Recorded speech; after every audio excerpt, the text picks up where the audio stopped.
the opening prayers. Welcome and thank you.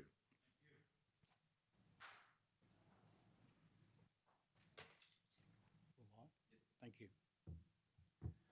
Let's come before the Lord in prayer. Heavenly Father, creator of heaven and earth and all that is, we thank you for the beauty and the majesty of this place that you have given us to serve in. We thank you for the variety of sound and sight and colour, for the freedom of thought, shared values here in this land of freedom, and indeed for the liberty of difference and opinion without reprisal. Grant unity and respect in the things of our differences. Grant to your servants here integrity. Lord, we ask not only for your ministers of religion, but for your ministers of civil service. Grant them respect in those differences. Grant them the integrity and the perseverance of Joseph. Grant them the faith of Job in the things that we don't clearly see. Give them the courage of Daniel when lines must be drawn of things of ethics and morals.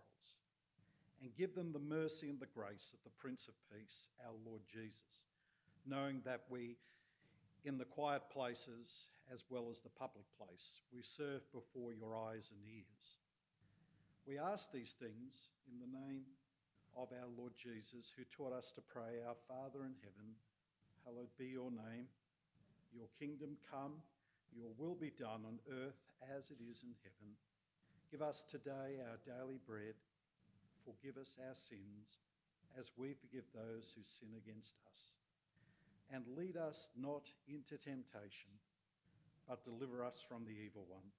For the kingdom, the power, and the glory are yours, now and forever. Amen.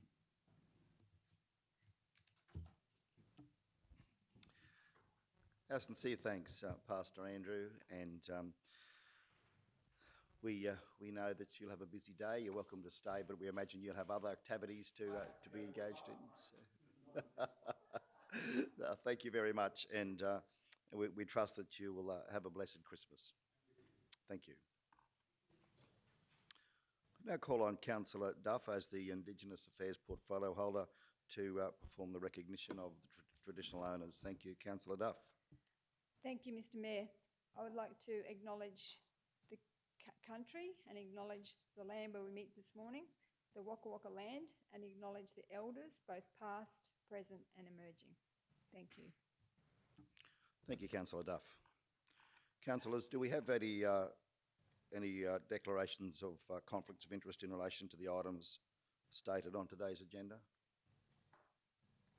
Okay, I just have one item to declare, and that's in relation to item 9.7 on the agenda, the monthly financial report and second quarter budget revision.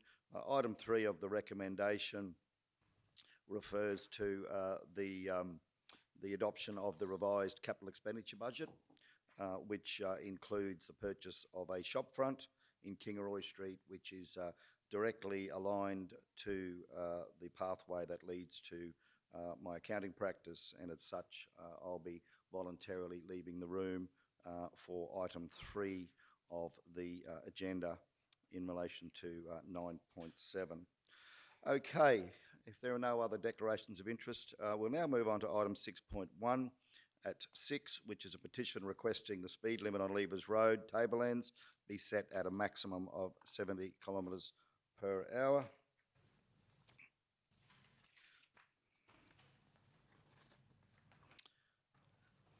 So we have the petition at hand, and the recommendation is the petition be received and referred to the Chief Executive Officer to determine appropriate action. Councillor Duff, put your light on. Thank you, Mr. Mayor. I would just like to adjust the wording to be a bit more specific. I'd just like to be able to say that the petition be received and referred to the CEO and report back to a future standing committee. Right, so Mr CEO, would that be a substantial amendment, or can we just take that as? No, that can be just taken as off the floor, Mr. Mayor. It's also in accordance with the conduct of the meeting. So A, B, and C are the three options for petitions. So yeah, no, that's perfectly fine. Good, thank you, Mr CEO. Thank you, Councillor Duff. So Councillor Duff has moved that the petition be received and referred to the CEO and report back to a future standing committee. We have a seconder for such. Thank you, Councillor Jones. Those in favour? Thank you, councillors. Resolution has been passed unanimously. We'll now move on to item 7.1, which are the minutes of the council meeting held on the 25th of November 2020. They can be found at 7. The minutes have been provided to all councillors as part of the agenda, and the officer's recommendation is that the minutes of the council meeting held on 25 November 2020 be received and the recommendations therein be adopted. I will now move such. Do we have a seconder? Thank you, Councillor Potter. Councillors wish to make comment or have any questions or concerns in relation to the contents of the minutes? If not, those in favour of acceptance? Thank you. Resolution passed unanimously. Moving on to item 8.1, which is the business outstanding table for ordinary council meeting, which is at 36. And Mr CEO, we might just refer that to you at this stage. Thank you. Thanks, Mr. Mayor. With that one, this is the second report. Actually, I'm pleased to advise we've had 234 resolutions to date for this financial year, and you're seeing all that's left outstanding is here, and some of them are in action. Just the matter that you raised before about the Trendsetter building, so that'll be finalised shortly. So we're leaving them open until the matter's finalised rather than cutting them off early. If I may, Councillor Duff asked me about the petitions and future actions, and I'm happy if I... here's one we prepared earlier. So the second resolution that's outstanding there is from the 25th of November general meeting, the petition for the Langland Road, Glendevon. So that will be left open on my task list until there is a report back to council. So we can start looking at those ones if that's certainly the intent, to be reporting back on these now as far as through a formal mechanism. That one, the note didn't pick it up on the note, but after the council meeting, the principal petitioner has been written back to so that councillors know what the process is. It's been also referred across to infrastructure for consideration. The most likely outcome of that, it would be put into next year's budget's consideration, but there will be a report back as to where it goes and what it does, and so that'll close the loop. Then we'll write back again to the principal petitioner and say, okay, this is where it's happened. So the petitions do go through a cycle that may not have been probably as open and as understood, but certainly over the last 2 years they've all been dealt with, and so we'll take our lead from that resolution as far as if we can bring them back to a standing committee once they're done, and then they can go from there. The one that was just adopted, it will be sent to a Transport Advisory Committee meeting. So each one of these, depending on their topics, goes to a specific path. So the one that's just adopted will end up at a TAC meeting. Thank you, Mr CEO. Councillor Duff. Thank you, Mr Mayor. I just wanted to have the mileage reimbursement guidelines included in the list of business outstanding table. I have had the conversation this morning with the CEO that some of those earlier resolutions, like that one was back in the 1st of July, they're not actually included because they weren't picked up in the new system. So I just perhaps let the CEO explain that to everyone so they understand why those are being missed. Thanks, Councillor. Not being missed, it's sitting in a different structure. Councillors have understood before. Has there been a delay in doing it? Yes, there has. As at the standing committee, it said I totally own that one. Has council had a series of other priorities? Yes, it has, and it will be dealt with as soon as I can get to it. The agenda software, so the agenda software that we switched over as the beginning of this financial year has allowed us for the very first time to produce these reports. So anything that sits in the previous Tech 1 system is sitting in our records management system, and so ECM, so those ones are sitting on a task list in ECM. To add that into this report, you would then have to manually start adding them in, and you will potentially start to dilute, I suppose, or cause an issue with this reporting mechanism. So I've taken the position of, whilst we're clearing those old ones out of ECM, and actually we've just, without taking too much time, we've just actually done another major upgrade of the record management system that went live this week with the ability to report and escalate matters. So these are work in progresses, and are they perfect? No. But are they better than what we've had before? Absolutely, and that one will be done in the new year. Good, thank you, Mr. CEO. Okay, well, we have the officer's recommendation then that the business outstanding table for the ordinary council meeting be received for information. Do we have a mover? Thank you. Oh, Councillor Shoemaker. We'll come to you shortly. We have a mover. Councillor, we have a mover. Thank you, Councillor Potter. Did you move that? And a seconder. Councillor Duff seconded that. So, Councillor Shoemaker. Thank you, Mr. Mayor. Just following on from CEO Mark's comments, I just wanted to ask a question in terms of that ECM task list, because I think there were, you know, when we think back to the start of council, a number of resolutions which haven't been captured in this report. I understand the painstaking process in which of entering those manually, having done some of those things myself in the past. However, I am just thinking it would be really good to have some exposure as to what resolutions are still outstanding and what resolutions have been dealt with. So is there a register or something that we could actually see what's been done since council came to be, well, since I was elected this year, since the first term of this council? Short answer, no. To do that, and I'll use myself as the example, I think there was just on 1,000 ECM tasks that I reported on my reviews at the end of this in the closed session. Every one of them had to be gone through, and I went through and got them all manually. And so to do what you're asking, I could tie up a staff member for a considerable period of time. Is it satisfactory? No, it's not. Is it frustrating? Absolutely. Whilst we're going through and looking at what we can do with ECM, will the current changes improve it? Hopefully. And when we're in a position, but to use the resources to go back, yeah, absolutely. The reason we're changing is it wasn't satisfactory.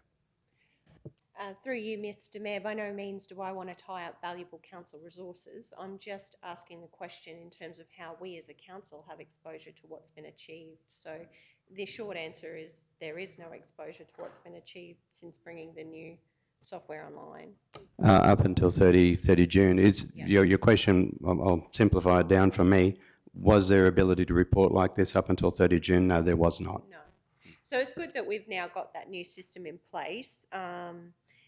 So over 1,000 tasks on Mayor CEO Mark's task list. Correct. The correct councillors, I think I'd spoken to you actually privately as well as in a group. My task list, ECM tasks, just written correspondence for the year, well, I'd have to go back and go back, was about 900. It was 25, 26 external tasks per week that were completed. So they weren't just open, they were completed. So yeah, so I mean that's just one. Then you've got the PNR, we've got the customer request reporting now that was discussed at the last standing committee. There is a massive volume of correspondence that comes through this organisation, and yeah, and again we're in agreement. Was it satisfactory? No. We had to change the entire structure of the agenda software to get to where we are. So did it take a bit longer than what I'd hoped? And had I hoped those systems were in place when I got here? No, they're not. But yeah, onwards and upwards, because it's a much better structure now for reporting. No, I fully understand the investment that's been, we've been through this painstakingly before. I guess my concern still remains that up until October and the use of this new software, it's lost in other systems. So no, thank you for the clarification. Could I just clarify that the business outstanding table that we have presented in front of us is effectively a register of resolutions. So it pertains to resolutions that have been passed by council and provides an update as to the status of the implementation of those. Now, CEO has made it very clear to his senior executive team and the senior management team that the implementation of council resolutions is a first priority for staff in the organisation. We certainly don't have the ability at this stage, as our CEO has said, to backtrack and identify those that relate previous to the implementation of this system. However, I would say to councillors, if you have resolutions about which you are concerned as to their implementation, feel free to go back through council meetings. There might be a dozen resolutions or so in each set of minutes. Identify those that you have concerns about, and I'm sure if you bring them to the CEO's office, he'll deal with those appropriately and provide you with the relevant advice. So just good to clarify that. Okay, then if there's no further commentary, those in favour, resolution passed unanimously. Thank you all. Let's move on to item 9.1 at 46, which is meeting dates for the ordinary meetings of councils, standing committees and general meetings. And of course, this is our last meeting for the calendar year of 2020, and contained in the agenda is a schedule of dates for 2021, running from, of course, January through at this stage until the end of March. So that's the first quarter schedule of dates, includes standing committee meetings, and you will note that the first meeting in 2021 will be the general meeting on the 20th of January 2021, so there will be no standing committee meetings as such in January in light of the annual break over Christmas and the New Year. Okay, so the officer's recommendation is that council adopt the dates, times and locations for ordinary meetings of councils, standing committees and general meetings as stated. Do we have a mover? Councillor Duff, thank you. Seconded, Councillor Shoemaker, thank you. Councillors wishing to speak for or against? Those in favour? Resolution passed unanimously. Thank you all. Moving on to 9.2, item presented for information being the Community Group Infrastructure Charges Policy, Statutory 030 at 48. The officer's recommendation is that the South Bennett Regional Council Community Group Infrastructure Charges Policy, Statutory 030 be received as amended. Now, I will note here that the amendments are following the ordinary meeting of council previously, where we sought to increase the cap from 5,000 to 10,000 for funded organisations and 10,000 to 20,000. So what we have here now is that the cap be changed from 10,000 to 20,000 for unfunded eligible community groups, and from 5,000 to 10,000 for funded eligible community groups. So first of all, we'll seek a mover. Thank you, Councillor Duff. A seconder. Thank you, Councillor Potter. Councillors, questions, concerns? Councillor Duff. I just think that because of these charges, and I think it's fantastic that we've got these discounts, but I also think it's timely now to remind the community that when they are putting in for grants, that they consider those fees and charges, because I know a lot of times that in their budgets they're not putting those in, and then it's a shock to them. So it'd be good if we could get that out there, a message out to the community groups that these charges, while they're being discounted here, that they need to consider not only these charges but also the planning and all sorts of approvals and things that they sometimes overlook. Just want to make that comment. Thank you, Mr. Mayor. Thank you, Councillor Duff. Okay, we have the matter at hand, so no further councillors wishing to speak for or against. Those in favour? Resolution passed unanimously. Thank you all. 9.3 at 53 is adoption of the draft South Bennett Regional Council Arts, Culture and Heritage Policy, Strategic 009, for external consultation. And the draft document was presented at the Executive Services and Finance and Corporate Standing Committee meeting on the 9th of December 2020. Adoption of the draft South Bennett Regional Council Arts, Culture and Heritage Policy, Strategic 009 for external recommendation, and the committee recommends to Council that the draft South Bennett Regional Council Arts, Culture and Heritage Policy, Strategic 009 be adopted for external consultation. Councillor Shoemaker, you've got your light on. Yes. Mr. Mayor, I'd just like to propose a minor amendment to the wording there in the officer's recommendation, if I may. I would like the amendment to read, I agree with that the draft South Bennett Regional Council Arts, Culture and Heritage Policy, Strategic 009 be adopted for external consultation. I'd like to add a line that says that Council directly engage with South Bennett Arts Group and invite them to add and make changes to the content of the policy as they see appropriate. I know we've had some discussions in committee meeting about this, and I just think that they're a really important group of stakeholders that need to be included, specifically included for their feedback. So Yeah, thank you. that So- council directly engage with South Burnett Arts Group and invite them to add and make changes to the content of the policy, to the content of the draft policy,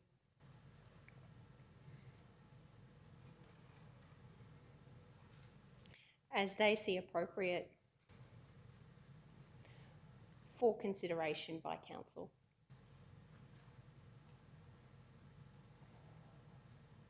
Thank you, Councillor Shoemaker.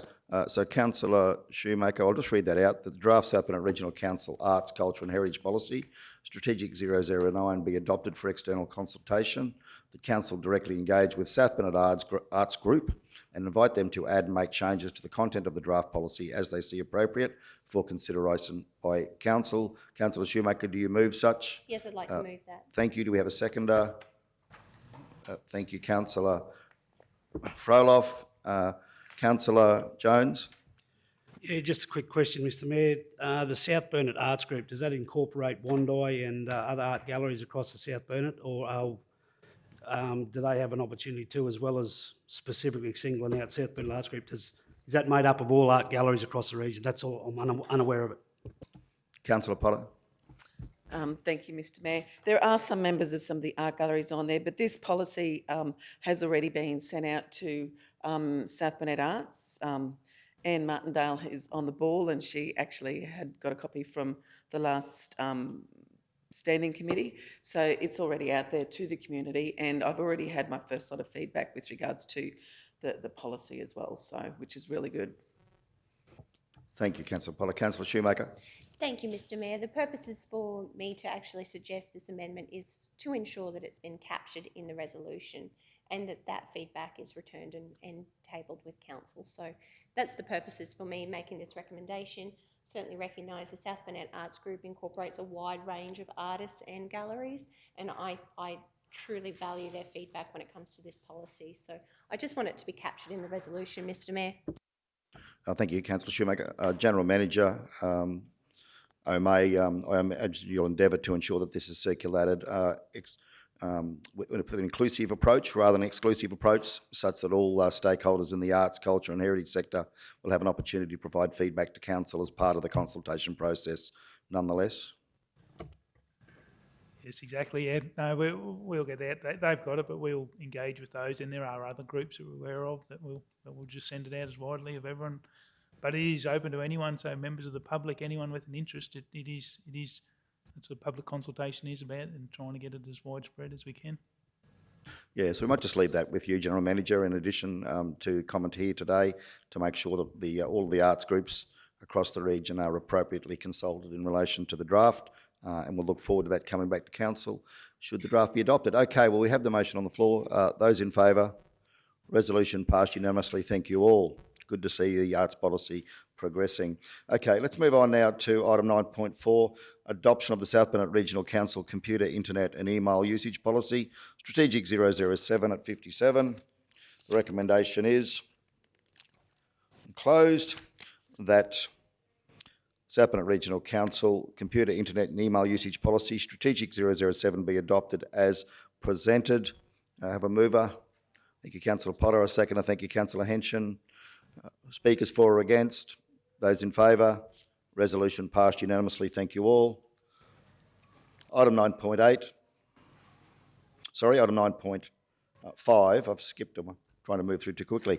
Item 9.5. Adoption of the South Burnett Regional Council Infrastructure Quality Policy. Statutory 029 is found at 60.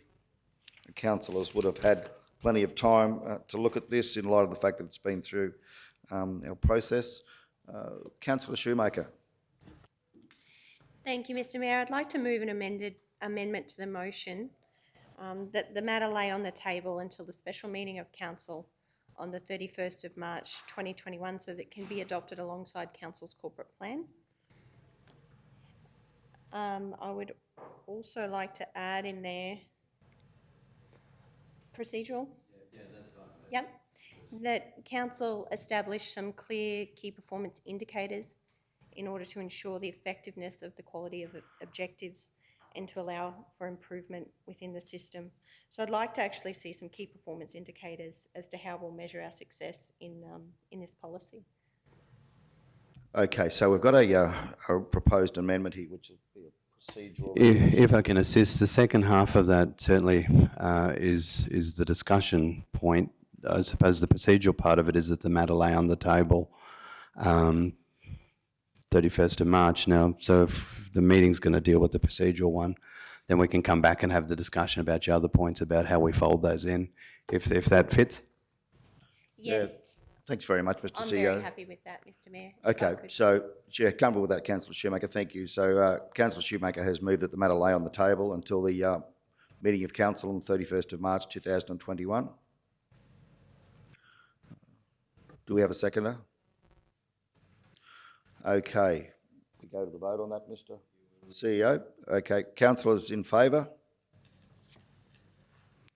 Resolution passed unanimously, thank you all. Second was Councillor Duff. My apologies. I'm trying to get through to Christmas too quickly, aren't I? Skipping through the agenda items and the procedures. Okay, on to item 9.6 is the draft corporate plan at 67. Okay, Councillor Shoemaker, you've got your light on again. Thank you. Yes, Mr Mayor, I'd also like to move an amendment to the officer's recommendation for this one, so that the motion reads as follows: that the matter lay on the table until the January general meeting to enable council to rework this document so that it reflects council's desired strategic direction and its strategic priorities are clearly articulated. Okay, thank you, Councillor Shoemaker. Mr. CEO? The only council's not, just by all means, 31st of March can't be achieved if it lays on the table until January. So very clearly I've been told 31st of March, so if that's council's will, fine. If it lays on the table till January, 31st of March can't be achieved. The other aspect is you're not actually adopting the draft. The only resolution I'm seeking out of today is that we can start public engagement. So that's where we need to be. So if we're going to hit the 31st of March deadlines. Councillor Shoemaker, would it be fair to say that you've got concerns about putting the current document out for public engagement? Is that what's Yes, what's Mr. behind Mayor. your proposal? Yes, absolutely. I feel as a councillor we have not had enough time to really perfect this draft document. I've submitted significant feedback which has not been incorporated in the draft for public consultation, and I'm not satisfied with actually releasing this at this point in time. So I would prefer to give our council, this is the most important document our council will adopt in the 4 years in which we're in office, in these seats, and I am very passionate about getting this document right. I feel the current draft does not reflect the feedback in which that I've provided. I also feel that we had one workshop as a council with an external consultant who provided some lovely quotes and an opportunity to share some ideas. I've then been provided with one draft and a very short period of time to provide my feedback, which I did adhere to that. And I just feel like the document does not reflect this council. It needs to be bold and ambitious. I think we've got very clear goals and objectives, and I'm not happy. I unashamedly have high expectations, and I'm not happy with releasing this document at all. So I would rather lay it on the table and have the time as a council. It's Christmas period. I cannot see actual community consultation taking place in a meaningful way over the Christmas period.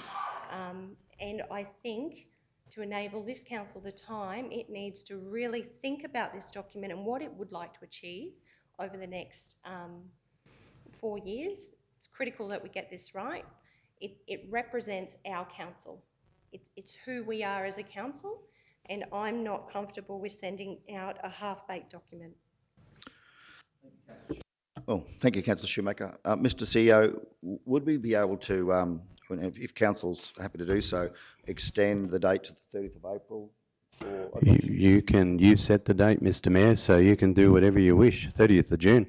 The document needs to be adopted, so the mechanics of a corporate plan, it needs to be adopted in enough time to allow for the budget and operational plan to be built around it. So 30th April is fine.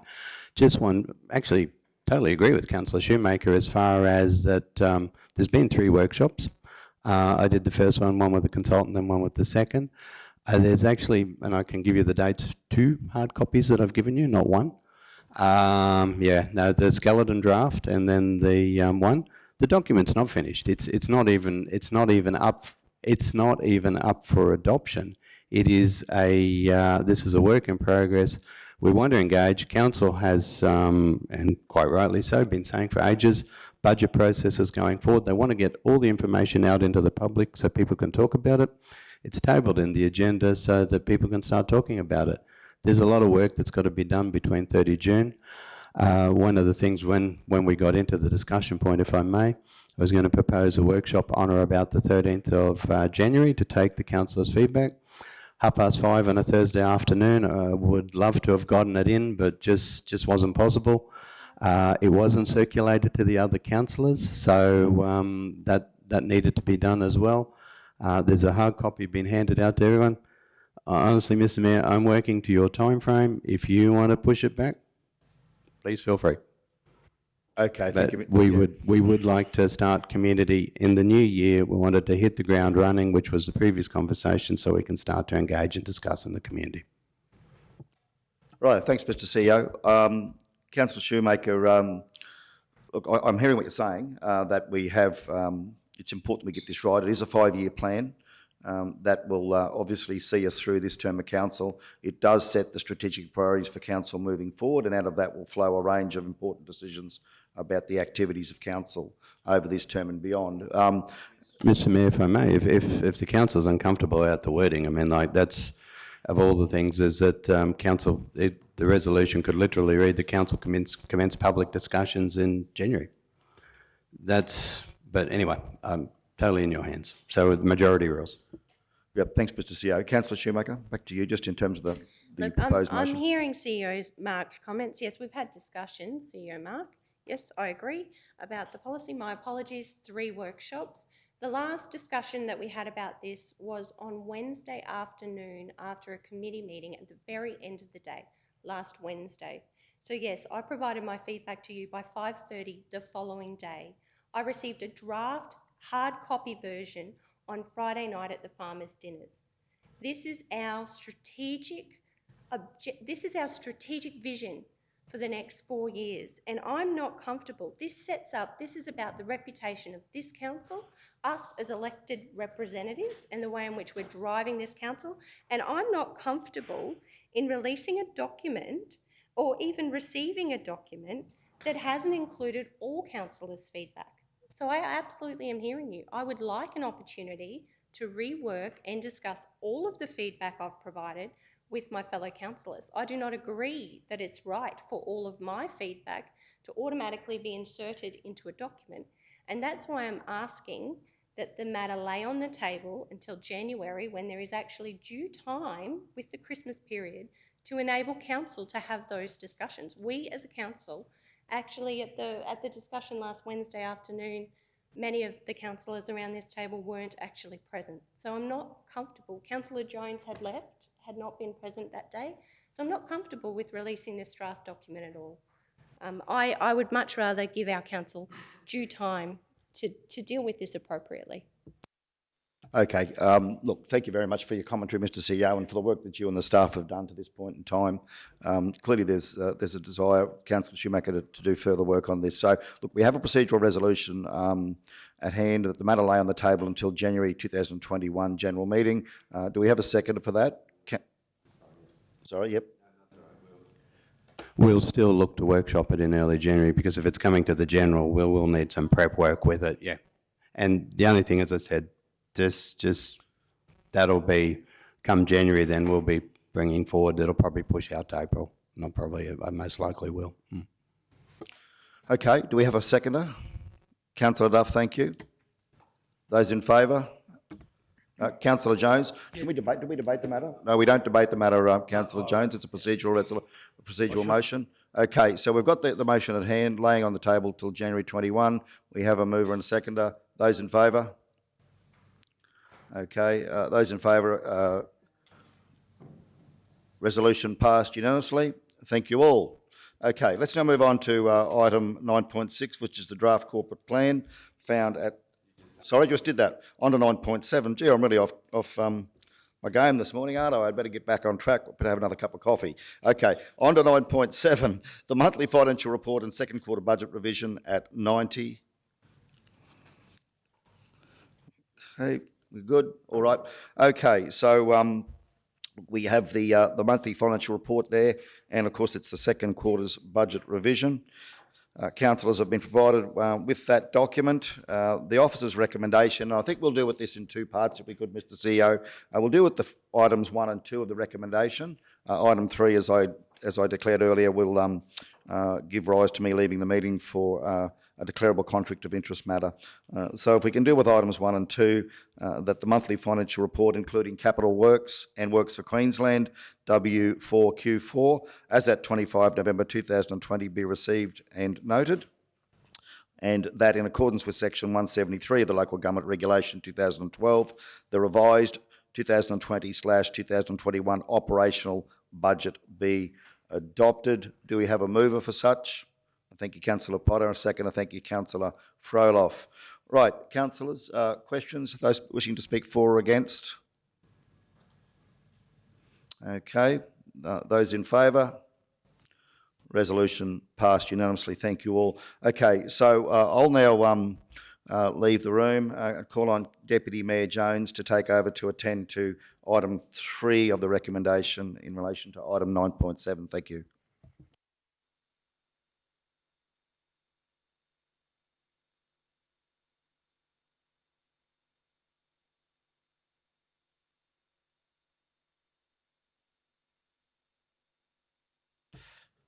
Okay, so we'll move straight on to the officer's recommendation, part number 3, that in accordance with section 173 of the Local Government Regulation 2012 be the revised 2020-2021 capital budget be adopted.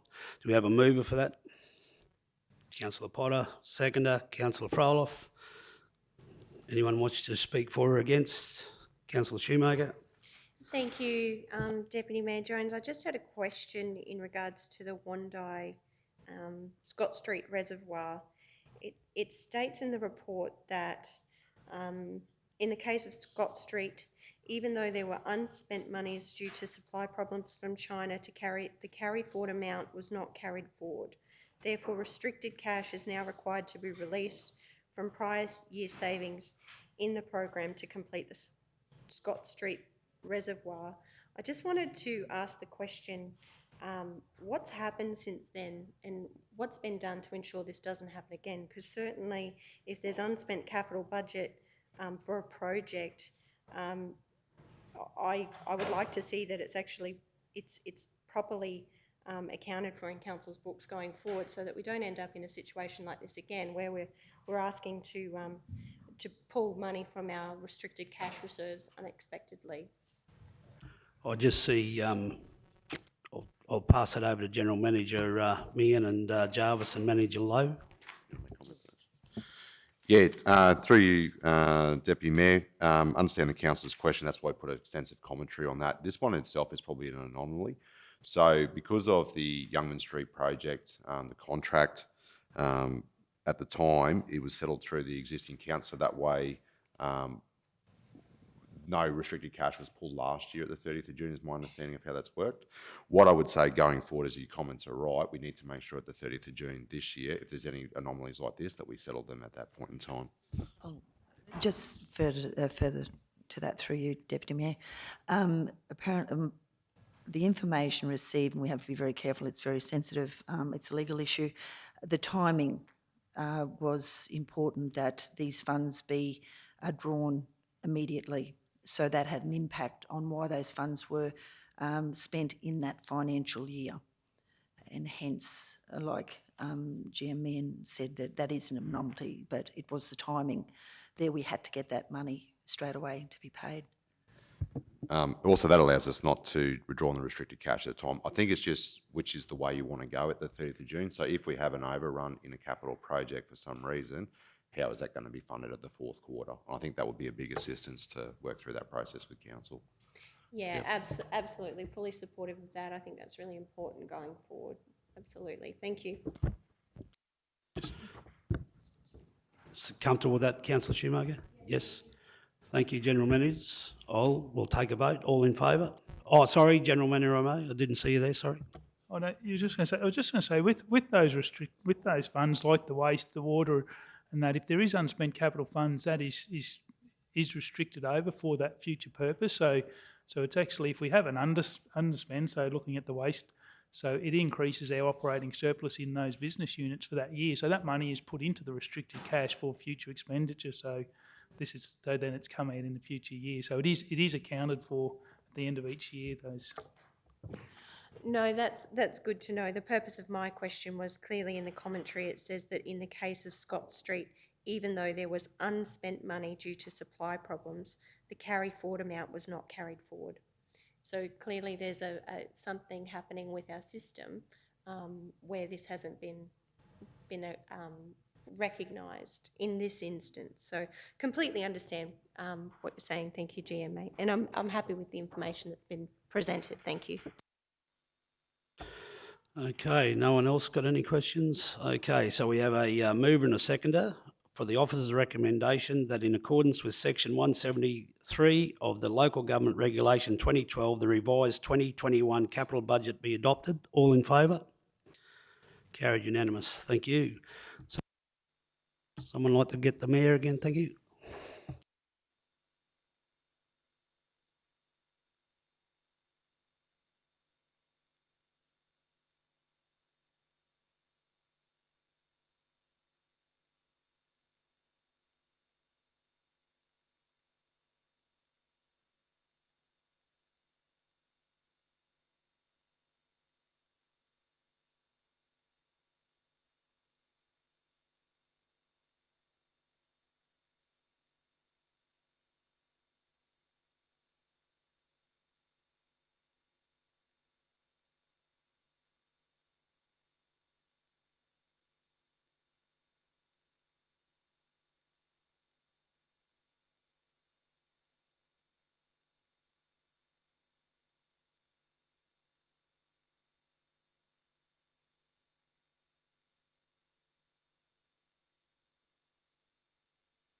Okay. Right, so we're up to item 9.8, which is at 159, being the replacement of a Caterpillar 938G loader, plant item 54.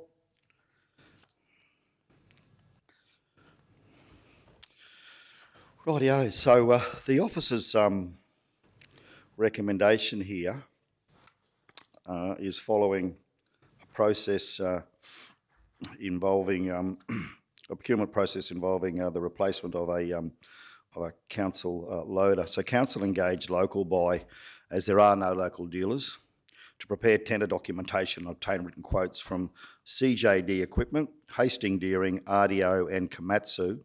And as a result of that, the officer's recommendation is that council purchase from RDO the John Deere 544K2 for $308,000 excluding GST, to replace the ageing waste loader, plant 54 at 11 years old, in line with the 10-year replacement plan for loaders. The John Deere 544K2 loader meets the weight specification requested, has the best whole-of-life costs, has the highest score in the evaluation, and was agreed by all involved that this machine would be a much more suitable machine for the Kingaroy Waste Facility than the other machines offered. So, look, the recommendation is there. Do we have a mover for such? Thank you, Councillor Fraloff, a seconder. Thank you, Councillor Jones. Councillors wishing to speak for or against? Councillor Duff. Yes, Mr. Mayor, I'd like to speak against this motion, because I think that we're doing a full fleet review, and it's just a policy that we have that we're going to change these machines when they reach 10 years. How do we know that we can't as General Manager Meehan has often said, sweat the asset. So, I mean, it's $308,000, and we just go, yes, we'll replace it because it's 10 years, now it's 11 years old, but how do we know how much usage? I thought that was all part of a fleet review, so I would like to see this be put on hold until we do that full fleet review. Thank you, Mr. Mayor. Thank you, Councillor Duff. General Manager, Finance, the fleet review is proceeding, the plant review is proceeding, isn't it, I believe? Can you just give us That's an correct, update on Mr. where Mayor. that's at this Yes. stage? Yeah, thank you. Yes. Yeah, I don't know the recommendation. This was identified, I take that on board, Councillor Duff, your comments there. This was identified in the original plant replacement program, and the process has been followed. I just don't know with General Manager May might be able to assist with that specific plant there being 11 years, its useful life there. Can you give us more information on that? Not really. Through you, Mr. Mayor, not familiar with the machine or the condition at it, so yeah, I would probably relying on the plant fella's recommendations. Yeah, thanks, General Manager. So General Manager Jarvis just confirmed that the plant review is an ongoing process. It's a body of work that's still being done, as Councillor Duff has alluded to, and it would be, so that includes these sorts of items as part of that plant review. Is Councillor Duff correct? It is, Mr. Mayor. The thing with this, I do believe, and I can be corrected, but I do believe the useful life for these plants is the maximum is 10 years for these plants. So the consultation has been with the crew, the fleet scheduler, the workplace health and safety officers, and the users of the plant, and they've all agreed that this is the most suitable plant for the replacement. So there are plants there that we have identified that are critical to our organisation, and they will be replaced as in the original plant replacement program. And I believe this is one of them that we did identify definitely is critical to the organisation that it's goes to one of our waste plants there, waste. Yeah, probably just comment, not knowing the condition of the machine, but this is a single machine at the waste facility, so it's not part of a fleet of loaders. So it is a specific machine at that facility. So it's not part of a fleet that would be shifted between road gangs or anything. So it would be something that we would see as an item of plant that is needed. I couldn't see any reason we'd be say rationalising or reducing this one, but. Councillor Shoemaker. Thanks, Mr. Mayor. Just a question through you. I'm just wondering, when will the fleet and plant review be finalised? When can we expect to see the full review? Thank you, through you, Mr. Mayor. We're workshopping in February. At the moment, we've done a full comprehensive review of our usage rates, of our units rates. We've collaborated. We have a committee formed now, and we have a draft policy in place, and we're reviewing the replacement program as we speak, and that will be workshopped in February. And there's some the staff have also been performing whole of life costings on our existing plant as well, and there's been some amazing results come out of that as well. Thanks, General Manager Jarvis. Councillor Shoemaker, further question? Yes, thank you, Mr. Mayor. With that information and thinking that February is only a short period away, and that over the Christmas period we're going to struggle to purchase anything really, so I'm actually more comfortable. I'm not supportive of, I've decided I'm not supportive of this recommendation. I would much rather wait a couple of months. I don't think a couple of months, if the plant was defunct or posing safety issues, we would have tagged it out by now. So I would personally think there's more value in waiting at those couple of months until we receive the learnings from that comprehensive review that's been done. I've been talking about whole of life and unit rates for a long time. I really want to see those figures. I know in my short time on council, we've brought a grader, we've brought rollers, we've brought a number of things. So I'm probably just concerned in terms of purchasing any more equipment until we actually have the learnings from that plant and fleet review. I also see with a machine like this, you know, gosh, you should see my tractor. It's quite old, so I think a couple of months on a plant like this isn't going to be a giant issue myself. So no, I'm not supportive of this recommendation. Councillor Jones. Yeah, Mr Mayor, just maybe through you, a question to the general managers that maybe this, is it fair to say that I think it's been identified that this loader is the sole machine operating at the Kingaroy Waste Facility? Utilisation would be high. In regards to our fleet review, I think that what I've heard that there will be some machinery that will be identified out in our fleet that may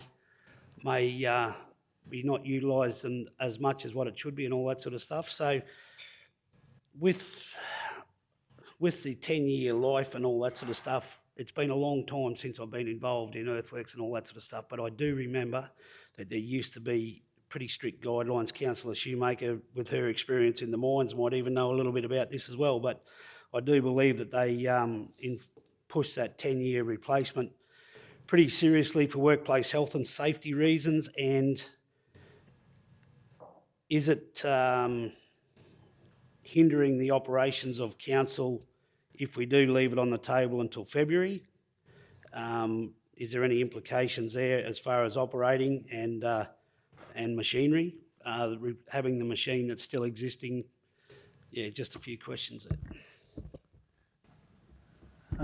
Yeah, through you, we have had downtime with that loader. It is at getting at the end of life, and there are downtimes. So the longer you leave it, the risks are more breakdowns and hiring in or bringing in other machines.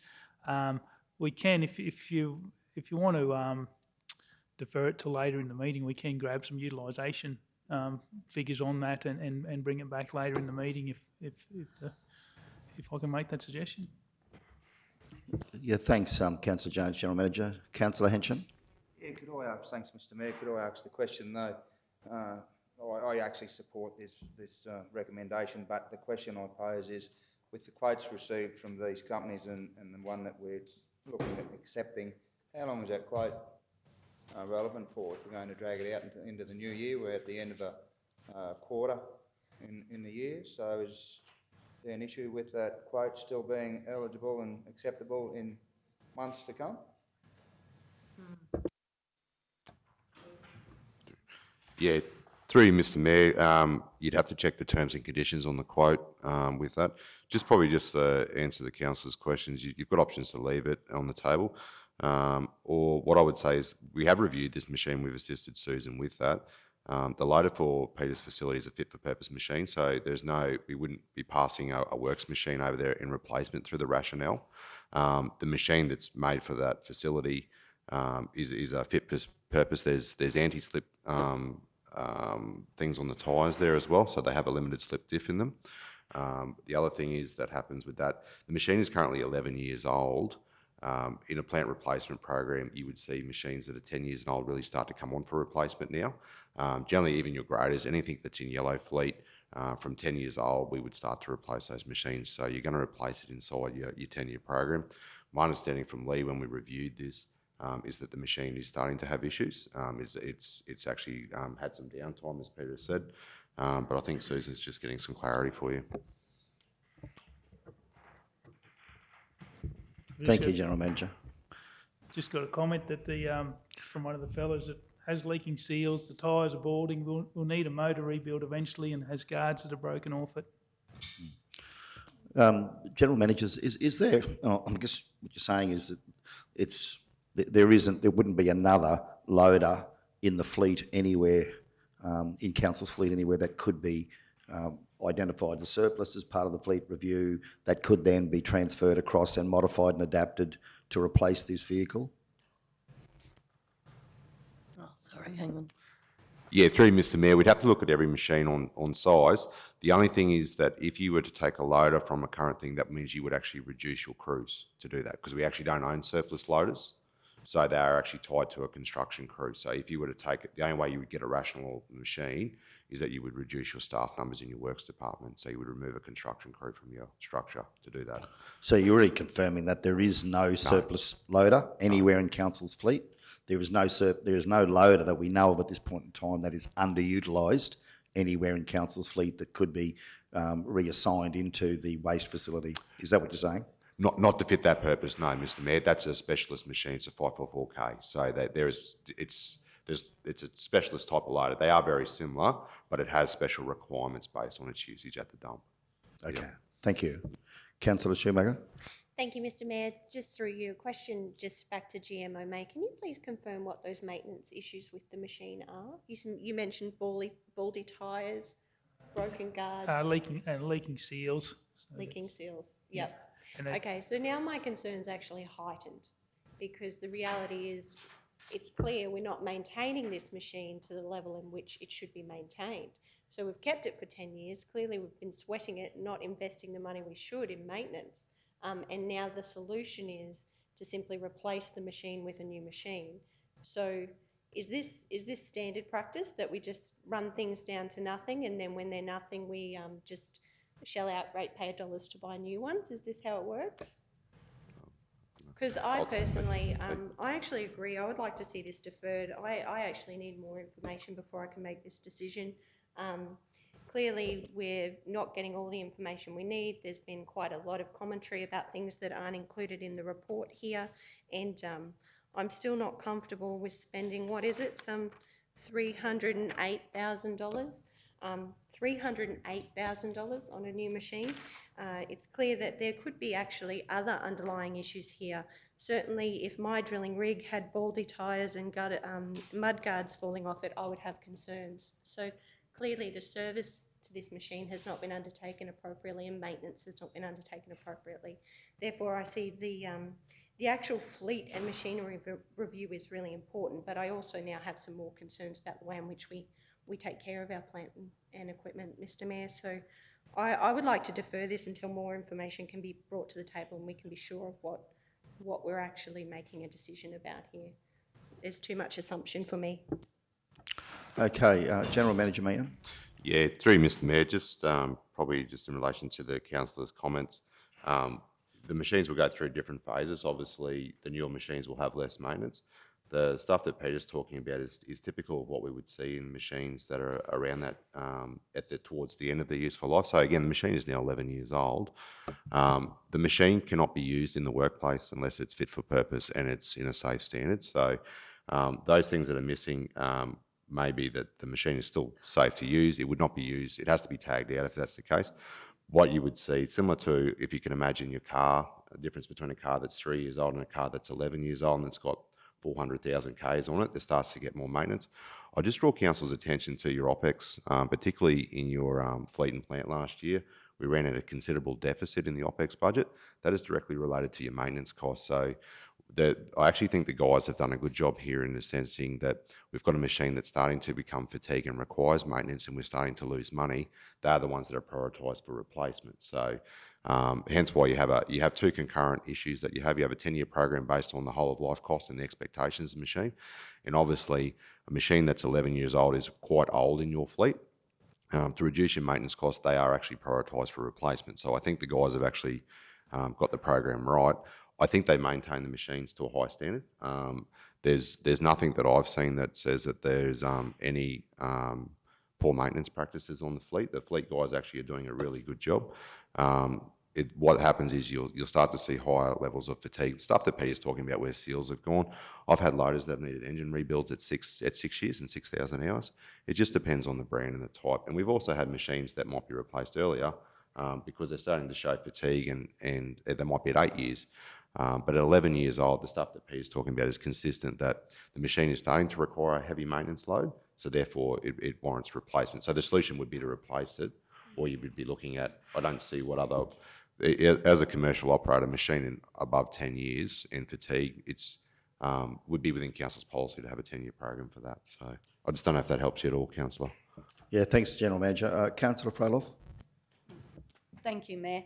I do understand where other councils are coming from, but this was the cheapest out of the 3 quotes, if you have a look.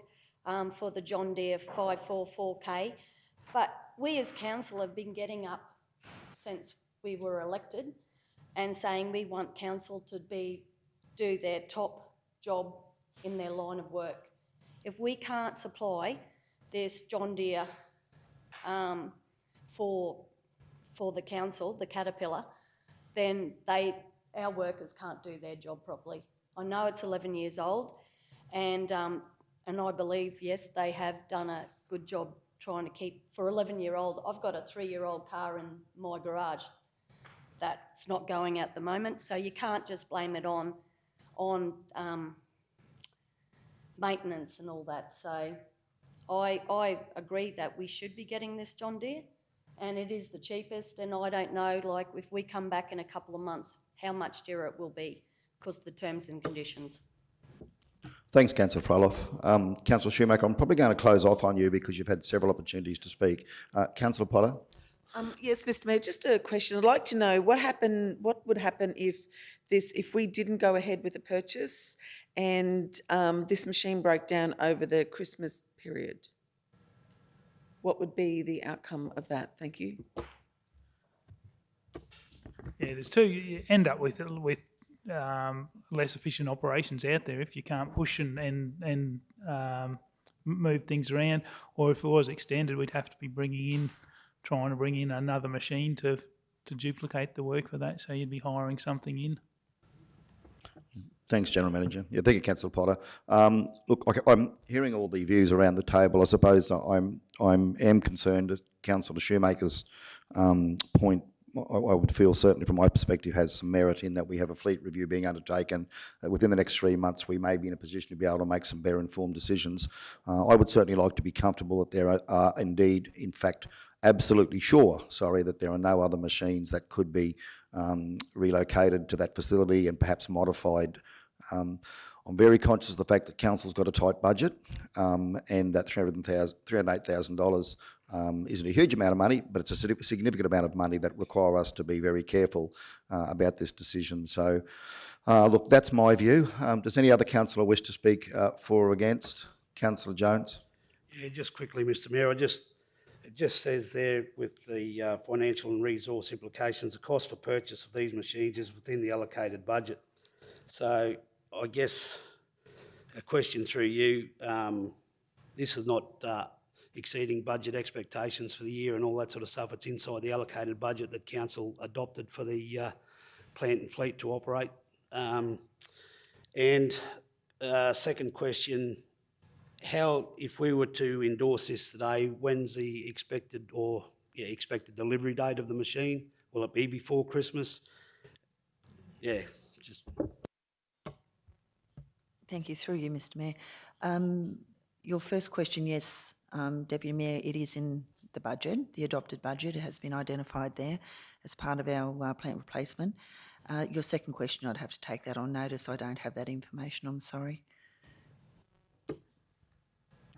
Councillors, unless there's any other councillor who speak, Councillor Shoemaker, I think you've had 3 or 4 opportunities. So in accordance with our standing orders, I think we'll leave it at that. Councillor Duff? I just like to just finally say that I'm just thinking that we could just wait until February. It's only a couple of months, and it's a big decision. And I just think we need to have it as part of the review and have a look at if there's any other machines or what we can do, because we have to draw a line in the sand at some stage. It's okay to keep putting your hand up and spending hundreds of thousands of dollars, but we've called on a fleet review, and so it's only a couple of months away, and yeah, like I say, $308,000 is a big lot of money, and so I think we need to, like I say, draw a line in the sand and just say, let's look at it as part of the review, and if it's warranted, absolutely. Thank you, Mr. Mayor. Thanks, Councillor Duff. Look, I'll have one comment myself before going back to Councillor Froloff as the mover to make final reply. Yeah, look, I am concerned that we need to do further research here. We are spending $308,000. We have to be very careful with ratepayers' money, with council funds. I know it's in the budget. We've made some pretty big calls lately about spending a significant amount of money, and I would be consistent in my mindset that we need to, moving forward now, be particularly careful about where we're spending ratepayers' funds. So I would certainly like to I'd like to see more work, more research done on this, and be absolutely clear that this is an absolute necessity for us. A couple of more months, in my view, would be time well spent in getting this one right. Councillor Froloff, over to you now. As the mover, you have the right of reply, and then we'll move to the vote. Thank you. Thank you, Mayor.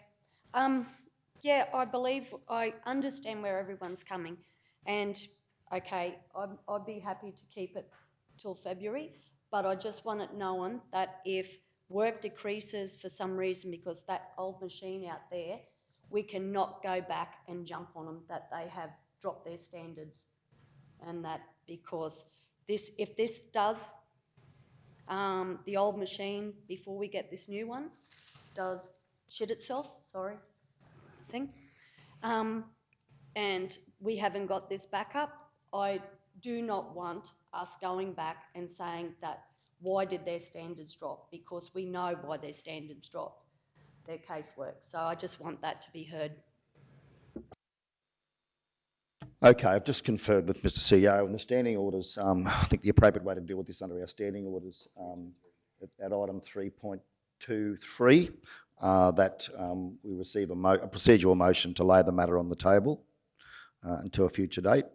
So, Councillor Shoemaker, are you prepared to move such that the matter lay on the table? Okay, do we have a seconder? Councillor Duff. Those in favour? Resolution passed unanimously. Thank you all.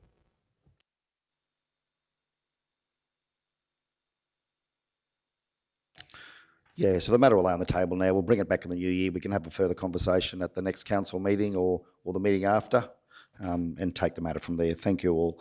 Okay, let's move on to 11.1 at 163, which is the local drug action team, and that will go to 163. Okay, so at the Community Standing Committee meeting held on the 2nd of December, a report was tabled advising that the Community Action Plan Healthy Pregnancies and Bright Futures was completed mid-2020, with the acquittal being submitted to the Alcohol and Drug Foundation in October 2020. Due to COVID-19 restrictions, a high number of the proposed in-person programs that were identified in the original budget were unable to go ahead. Therefore, this left an unspent amount of $3,634.22.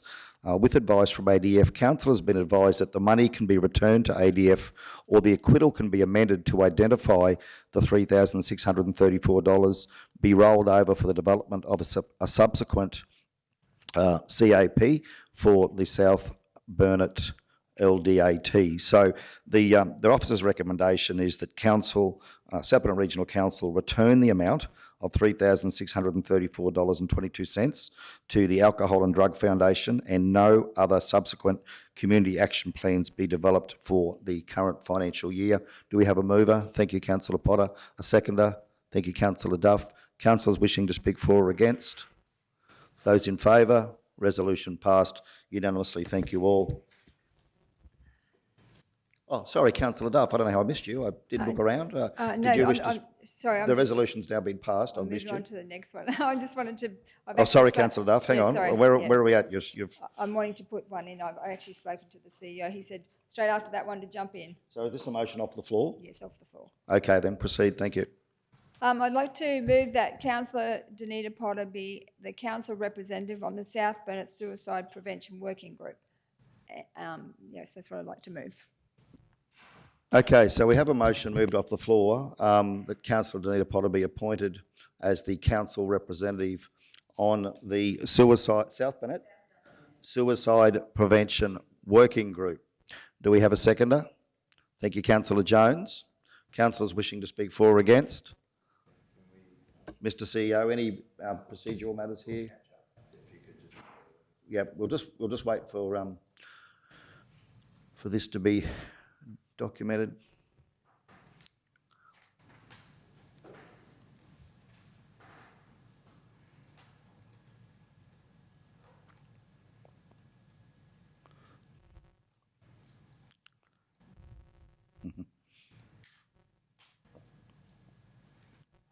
Okay, so we now have the motion there. It's been seconded. Councillors wishing to speak for or against? Councillor Duff? Thank you, Mr Mayor. I think that Councillor Danita Potter is doing a wonderful job on that South Burnett Suicide Prevention Working Group. I think that that working group needs to be recognised by putting a council representative on that group, because it's a huge issue for our region, and I think it's big enough that a big enough concern that we need to recognise it and have a representative to let us know what's going on in that particular working group, and to acknowledge Councillor Potter's contribution to date on that group by endorsing it as a position of council. Thank you, Councillor Duff. Councillor Jones? Yeah, just quickly, through you, Mr Mayor, hopefully Councillor Potter will accept this nomination for a start. We're having discussions. I hope she's going to be accepting, and if she does, there's no better person from council that would fill that role. So fully endorse if Councillor Potter does happen to accept. So, Councillor Potter, can we at least get clarification from you as to whether you're prepared to accept the appointment? Thanks.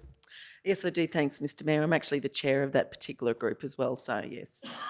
Thank you. And can I just clarify that by being appointed as a representative of council, then that will of course enable Councillor Potter to engage in conversations and debate and make decisions inside the chamber in relation to matters associated with the suicide prevention group, on the basis that she is actually an appointed representative, duly appointed by council.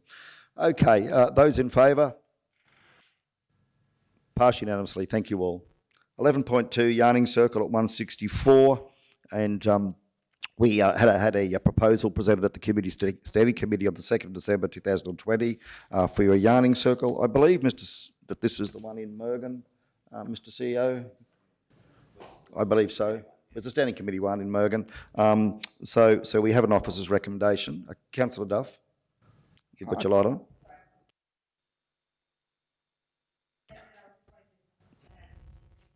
Okay, so Councillor Duff, would you like to put forward the motion? Thank you.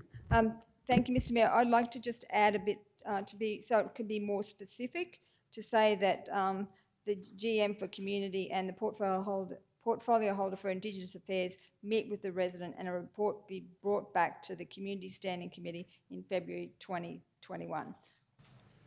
Okay, so we're just going to clarify that the General Manager of Communities and the portfolio holder for Indigenous Affairs meet with the resident. And a report. Meet with the resident to discuss and scope the project further. Identify possible options and provide a report to the February Standing Committee meeting.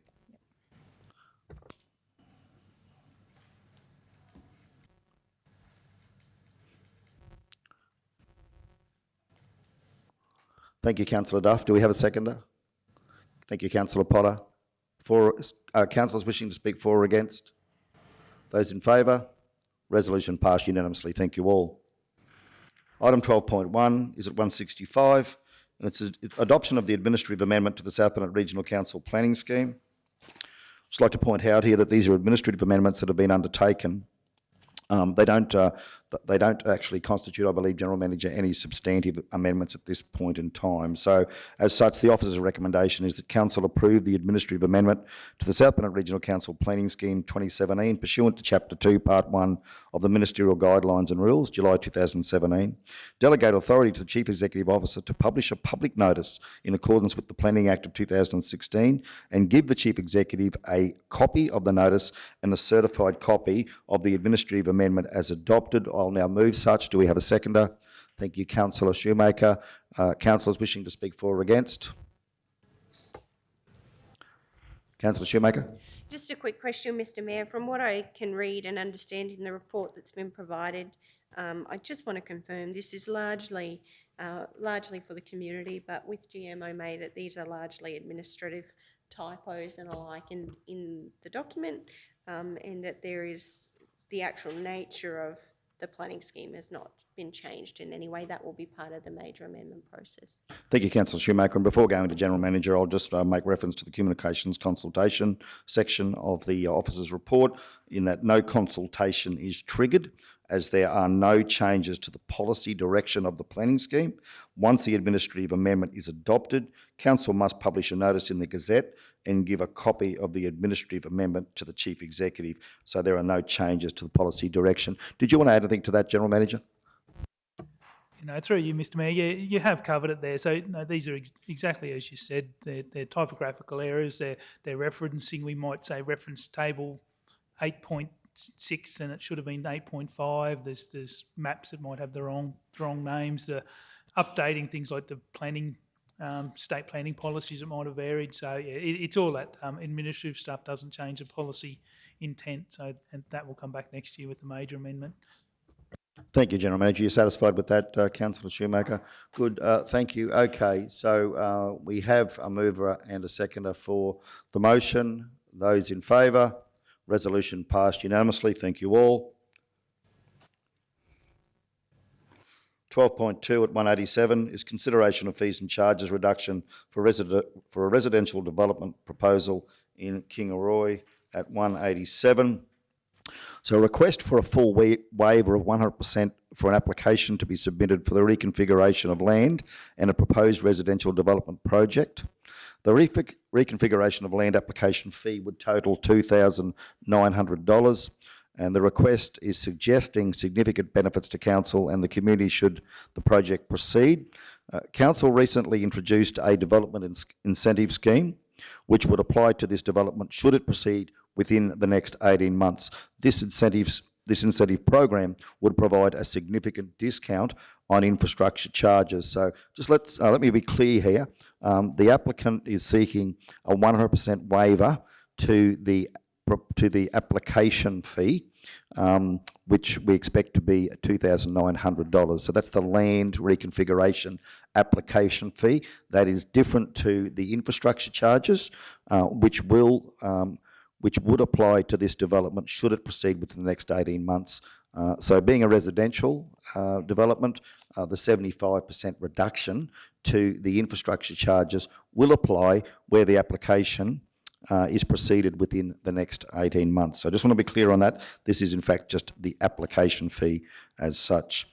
Okay, so the officer's recommendation here is that given the substantial discount on infrastructure charges available under Council's recently adopted development incentive scheme, that Council refuse the request for a development application fee waiver for a proposed development over land in Markwell Street, Kingaroy. Do we have a mover?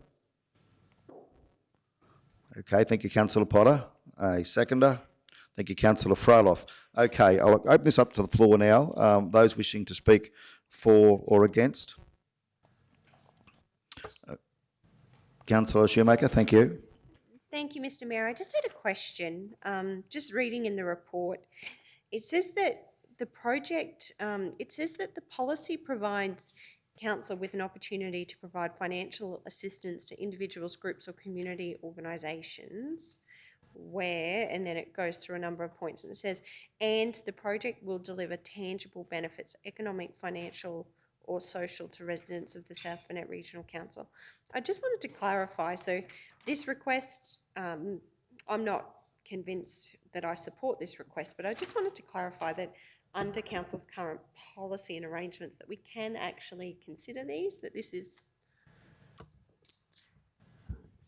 Yeah, through you, Mr. Mayor. The report we actually have detailed in the Planning Act doesn't allow, or it states that a properly made application, the fees must be attached to that. So the Planning Act actually only allows a application fee not to be paid for those community type organisations. So there is an exemption in the Act that Council could use for waiving application fees for community groups. So we've just pointed that out that a commercial operation wouldn't, under the Planning Act, be able to get a fee waiver, whereas a planning group here. If Council was looking at reducing application fees, then it's really up to Council what that fee is. So you could reduce the fee, but technically under the Planning Act, you need to charge a fee for it to be a properly made application. So yeah, there's just some background from the Planning Act. Yeah, thanks, General Manager. I'll come back to you shortly, Councillor Shoemaker, but just want to clarify there that in the officer's report it does state that Section 51 of the Planning Act provides that a fee must be paid to council to consider an application properly made. Section 42 of the Planning Regulation 2017 provides that all or part of the required fee for the application may be waived if the application is made by a registered not-for-profit organisation. Just want to also clarify that in this case the applicant is not a registered not-for-profit organisation as such. But certainly the Act does require that a fee must be paid to council to consider an application properly made. Councillor Shoemaker? Yeah, thank you, Mr. Mayor. Thank you for clarifying that. I just, I want to speak for this officer's recommendation. I agree that the revenue from these fees is really important as it helps council to fund the operations of the department, and that council's resources are really critical in this time frame, particularly when it comes to council's desire, our desire to fast track some of these processes. So I'm fully supportive of actually refusing the request for the application fee waiver. Thank you, Mr. Mayor. Thanks, Councillor Shoemaker. Just a couple of other points to note here in the officer's report, that council has to date consistently applied the above policy and provided a fee reduction to groups, organisations or individuals that demonstrated their not-for-profit status by being a registered non-profit organisation. The applicant is listed as an Australian proprietary company, limited by shares on the Australian Securities on the ASIC database, and is not listed on the Register of Australian Charities and Not-for-Profits Commission database. The request does not meet the eligibility criteria of Council's policy or the requirements for a properly made application under the Planning Act 2016 and the Planning Regulation 2017, and can therefore not be supported. Council's recently introduced development incentive scheme would apply to this development, as I've stated, should it proceed within the next 18 months. Council's development incentive scheme would provide a 75% discount on infrastructure charges. It is estimated this discount on the proposed development would be in excess of $100,000. Okay. Does any other councillor wish to speak? Councillor Duff? Thank you, Mr. Mayor. I just think I absolutely support the recommendation. It's not that we're against development, but we're giving a substantial discount through the infrastructure charges, and also we'd be absolutely setting a precedent if we started, discounting in this particular instance. So I think that the not-for-profits are absolutely 100% keen on it, but where you've got a commercial enterprise, I think that we have no choice but to refuse to accept or to support this recommendation. Thanks, Councillor Duff. Look, I think Councillor Duff's made some good points there. This is a commercial enterprise seeking this, putting forward this application. This isn't in the ordinary course of council policy or practice. There will be a significant, perhaps as the officer is saying here, in excess of $100,000 discount already provided to this particular developer, and that in this case the waiving or reduction of the fee could set a precedent that we then have to apply to, if we're going to be fair, to others also applying in future. Okay, so that's my view. Other councillors before we go to the vote? Okay, so we have a mover and a seconder. Councillor Potter, did you want to speak to the motion before we go to the vote? You're comfortable? Good, thank you. Those in favour? Resolution passed unanimously. Thank you all. Item 12.3, Operational Works Application and Inspection Fees. Request to Council to waive Operational Works Application Fees at $190. So an application has been received for a full fee waiver for all Operational Works application fees for a rural residential development at Nanango. The request is suggesting the development will grow and develop the South Burnett, contribute significantly to the local economy in the order of $50 million when factoring in operational works, sales revenue, plus flow-on effects to supporting industries, and an increase in Council's base rate revenue.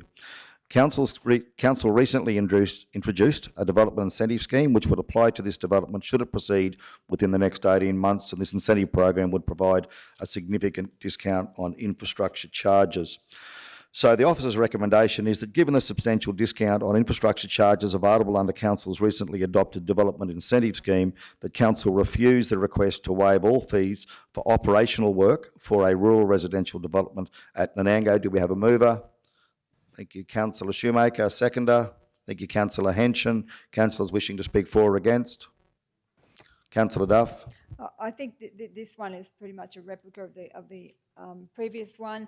Same thing, not against development, but absolutely thinking that we can't afford to set a precedent, and so keen to support the recommendation. Thank you, Councillor Duff. I will, Councillor Shoemaker. Thank you, Mr. Mayor. I just wanted to confirm, if I can, a question through you in terms of what is entailed in council's operational works application fee. What does the applicant actually get for that fee? You know. So, through you, Mr. Mayor, so this one is, so this actually has the development approval. So the part of the development application, they're required to get the operational works approval. So that is all your engineering works, like your roads, your water.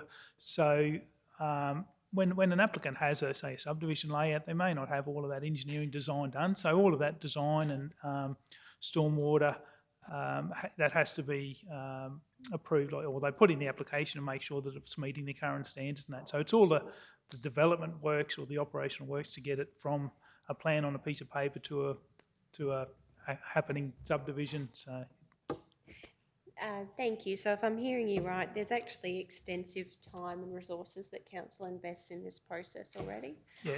So we have a development engineer on staff who would actually review all of those applications and on-site inspections to ensure the work's in compliance with the approvals. Yeah, thank you. Thank you for that clarification. I'm in support of the recommendation. I certainly don't feel it's up to the ratepayer to fund the engineer's time to design the works for a commercial development like this one. So, no, I'm supportive of this one. Thank you, Mr. Mayor. Thank you, Councillor Shoemaker and General Manager O'May. Councillor Jones. Yeah, Mr. Mayor, thank you. When we decided to give these reductions in infrastructure charges and all that sort of stuff, I voted to support that, but I've got to say it makes me nervous with these numbers and all that sort of stuff, but we as a council need not to forego all opportunities to regain some recovery costs. So I think these two that have been presented here this morning, I think we have the, I fully endorse what the resolution is. So yeah, happy to endorse these. Thanks, Councillor Jones. Councillor Henshin. Thanks, Mr. Mayor. And yes, Councillor Shoemaker and Councillor Jones. And can I just make note that since Council adopted these reduction in fees and charges, both these proposals are looking at, if they were to go ahead, in excess of $100,000 in reduction in fees. So I think that needs to be noted and taken notice of as well. So yes, I fully support this recommendation as well. Thank you, Mr. Mayor. Thanks, Councillor Henshin. Look, just also refer to a couple of items of commentary here from the officer the request refers to section 51 of the Act, which provides that a fee must be paid to council to consider an application properly made. And again, it provides the application fee may be waived in the circumstances prescribed by regulation, and that the regulation provides that all or part of the fee required for the application may be waived if the application is made by a registered not-for-profit organisation. Council does have a policy that does provide for such, but in this case, the applicant, can I clarify, is not a registered not-for-profit organisation. Council has to date consistently applied the policy and provide a fee reduction to groups, organisations or individuals that demonstrate their not-for-profit status by being a registered not-profit organisation, but in this case, they are indeed not. As such, the request does not meet the eligibility criteria of Council's policy or the requirements for a properly made application under the Planning Act of 2016 and the Planning Regulation of 2017, and can therefore not be supported by the officers. Council's Development Incentive Scheme would provide for a 100% discount on infrastructure charges. Sorry, I think that probably should be, is that 100% or 75%? Is this a residential development? It's rural residential. So that's 100%. Okay, so the infrastructure charges in this application, should it proceed within the next 18 months, would provide eligibility for 100% discount on the LGIP charges. That is estimated by the officers to be in excess of $350,000 discount by council to the developer in this case. So as such, I would also be supporting the recommendation. Councillor Henshin? Sorry, Mr. You just got your light on. Okay, I think we've all had a chance to speak for or against. Those in favour? Resolution passed unanimously. Thank you all. I would now suggest that we break for morning tea, and hereby suggest that we adjourn the meeting until 10:45 a.m. Have a seconder for such. Thanks, Councillor Fraloff. All in favour? Thank you all. We'll see you back here at 10:45 a.m. Thank you. Okay, everyone, welcome back from morning tea. I'd like to now move that the meeting resume. Do we have a seconder for such? Thanks, Councillor Potter. Those in favour? Thank you all. Meeting reopened at 10:47 a.m. Next item on the agenda is 13.1, which can be found at 193. At the September 2020 general meeting, Council requested a review of the standpipe volumetric pricing with options and costs to be presented to the December general council meeting. Further to the report presented to Council's 17 June 2020 general meeting, 2 additional options for methodology to determine an appropriate and equitable fee for volumetric standpipe charges are presented in this report. Now, we have an officer's recommendation. Councillor Duff, sorry, you've got your light on. Thank you, Mr Mayor. I'd like to move an amended motion. Is that okay to read that amended motion? Yes, you can proceed, thank you. That number 1, that the potable standpipe water be $4.50 and the non-potable standpipe water be $4 until the South Burnett drought declaration is lifted, and after that the charges be reviewed in line with all fees and charges. Number 2 remains the same, continue the use of the direct debit and credit machine payment methodology, and number 3 be removed. So I'd like to move that as an amended motion. Okay, thank you, Councillor Duff. We'll just wait until we've got that clarified on screen. So that the potable standpipe water be $4.50 and non-potable standpipe water be $4 until the South Burnett drought declaration is lifted, and after that the charges be reviewed in line with all fees and charges. Council continue the use of the direct debit and credit machine payment methodology. Do we have a seconder? Okay, it's been seconded by Councillor Shoemaker. So, Mr CEO would now call for councillors wishing to speak for or against the amended motion. Councillors wishing to speak for or against such. Councillor Duff? It's Mr Mayor, just sorry, Councillor, it's not an amendment, Lionel, it's a new resolution. And just probably it's the wrong day to have meeting procedure, but a motion is once it's adopted, a resolution is what's brought to council. So just, it pops up periodically. So when you're moving it, it's a resolution. When you adopt it, it's a motion. I think I've got that back to front, have I not? So, okay, so we've got a resolution that's been moved by Councillor Duff and seconded by Councillor Shoemaker. That's on the floor. We're now going to call for those wishing to speak for or against. Thank you, Councillor Duff. Thank you, Mr Mayor. I'd just like to endorse the amended resolution. Our council area is still in drought. We have been since March 2017. The standpipe users are some of our most vulnerable residents. They represent 1.61% of the water taken. It's Christmas time. We've had a tough year with COVID, and as I said, still in drought. I think this is a great opportunity for our council to show some compassion to those who use the standpipe, and I think they are among the most vulnerable in our community. So I just would love it if for this council to spare a thought for some of those people doing it tough, and that we could see fit to keep these prices down until such time as the South Burnett is finally, heaven pray, that we could eventually be out of drought. So that's number 1. Number 2, I'm happy to continue the use of the direct debit and credit machine payment methodology.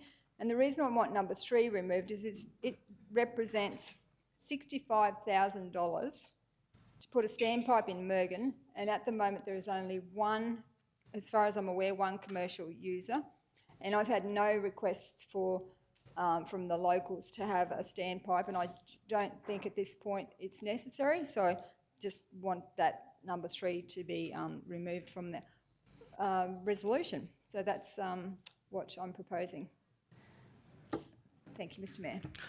Thank you, Councillor Duff. Other councillors? Councillor Shoemaker? Thank you, Mr. Mayor. I'd like to speak in support of this resolution.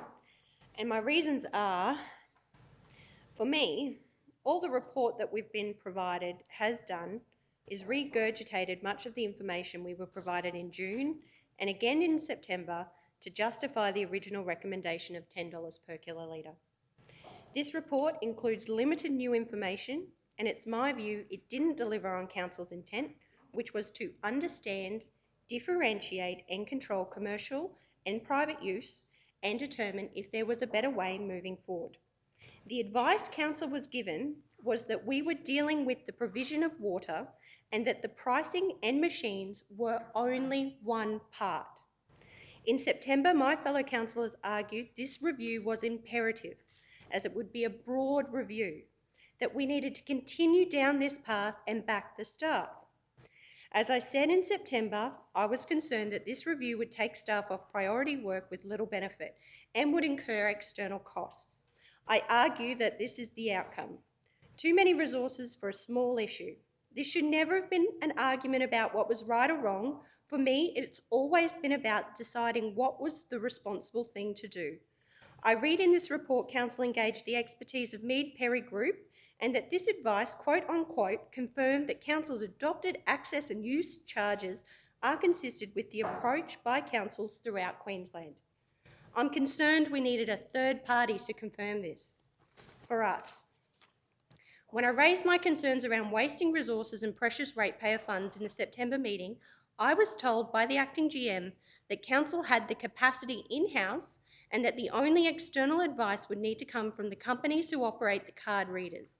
My concern that this was a small issue that would tie up precious time and resources still stands. I'm confused, and this report has just confused me more. The numbers seem to be rubbery and like they can be adapted to suit any scenario or calculation. For me, the facts have been blurred by assumptions, estimates and calculations. I still argue that the standpipe infrastructure varies to normal household excess, and this is proved by options 1 and 2 in the report. I have to admit these extracts are an impressive combination of numbers, and I'm amazed we've included the road access repairs along with an estimated charge of $100 a week for half an hour of admin and finance cost, when much of the system is automated by card readers. I'm sorry, but I don't have a lot of confidence in these calculations, and I'm disappointed as a councillor that I didn't receive a full briefing as part of our committee meeting process. Once again, I've received this information on a Friday with little opportunity to really unpack the work that ratepayers of our region have paid for. Some of the facts I have identified: there is capacity in the system. While this varies across schemes, it is a take or no take pay system, meaning council must fund the scheme in full each year regardless of the allocation if it's used or not. As I said in September, our focus needs to be on water security, particularly for Kingaroy. This is a small issue that has consumed too much time and energy, and has once again been brought back to the chamber to thrash out. I worry about the repercussions on our reputation as a council. Each of us as elected representatives due to another public beating over an issue which did not require this much attention. In September, the report stated that standpipes were designed to support rural landholders in times of need. I still believe this is our time of need, and the fact that we've recorded the highest usage on recent record during 2019-2020 financial year, being 4 times the usage of previous years, absolutely verifies this. It's simple. It's my views the price increase to $10 was too much too soon, and I learned from that mistake. I can assure the people that that will not happen again while I'm serving my community. I'll always stand up for what is right over what is fast and easy. It was poor timing. We were in the midst of COVID and still in a crippling drought. It's my view water is essential, and as a local government, we provide essential services to our community. We're still in drought, tanks are empty, dams are dry, and the cost of this reaches far beyond our residents' wallets. The mental health and well-being of our community is enormously impacted by drought. I I stand by my original statement that a modest increase in the charge is relevant, being that residents of Division 4 also paid a small 2% increase on their water charges this year. I think we take a responsible approach. This charge has not been reviewed for a number of years, and a small increase would be my preferred approach. I also do not support the installation of another card reader system at a significant capital cost of more than $65,000, plus all of the other costs that have been assumed and estimated in this report. This will just position council to have to consider another increase to the one commercial user I'm aware of in Mergen who uses this water to fill residential tanks for domestic use when there are no other options for rural landholders. I believe the funds would be better invested elsewhere, and I do not wish to waste any more time on this issue. Thank you, Mr. Mayor. Thank you, Councillor Shoemaker. Other councillors? Councillor Potter?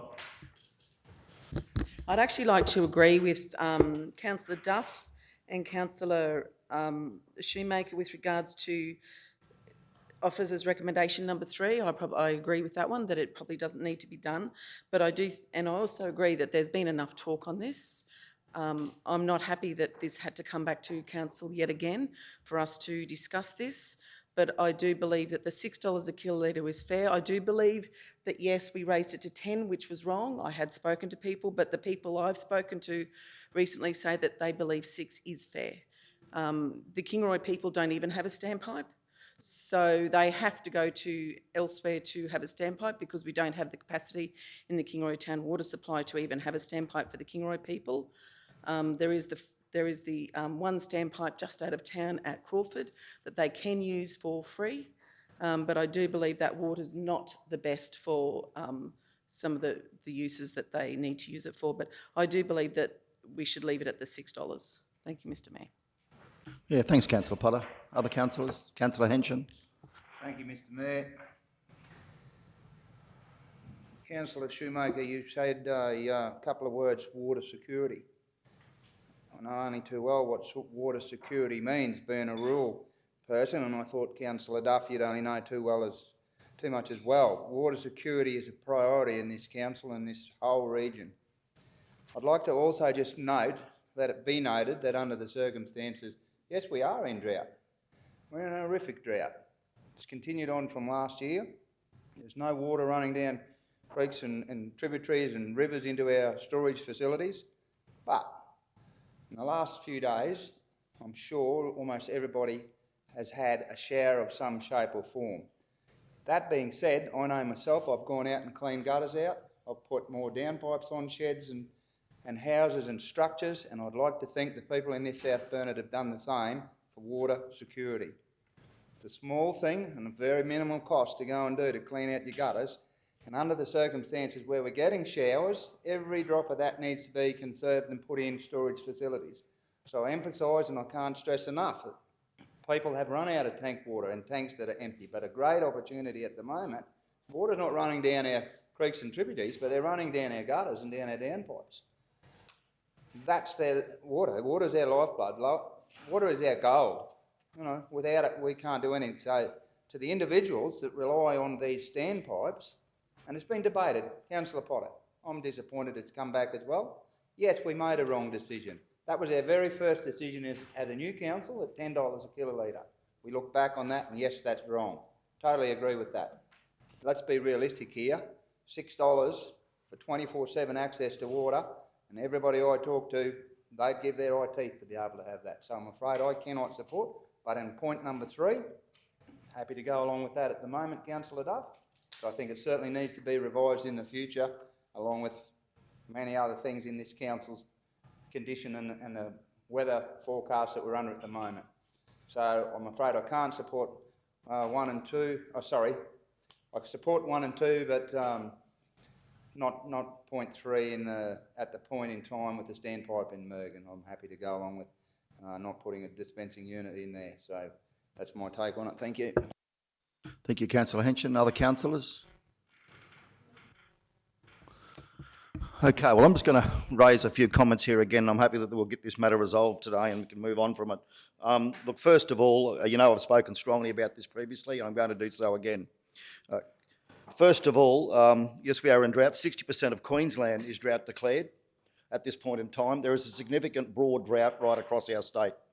The government recognises that, and as a result of that, I know that the Queensland Government are moving to put in place strategies to help mitigate the drought, including providing pricing concessions to a number of users of water across the state.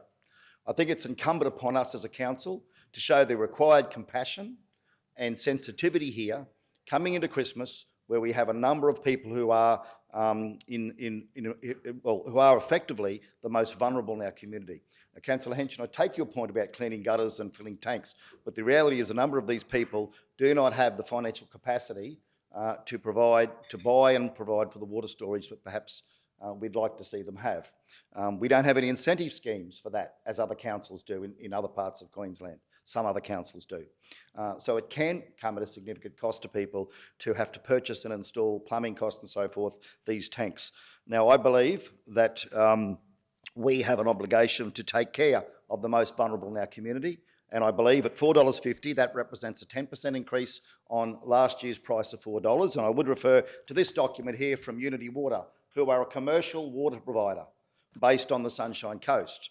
Now, Unity Water, and they state in this document, which is public as at today, that water is charged at $4.35 per kilolitre, which is consistent with connected residential customers.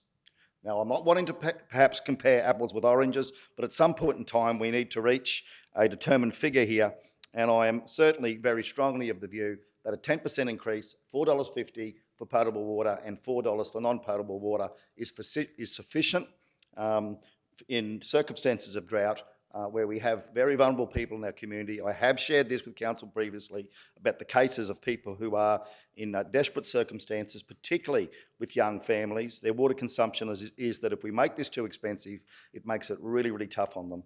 And I would certainly call on my colleagues here today to show the necessary compassion required to be able to reduce the water back to $4.50 and $4.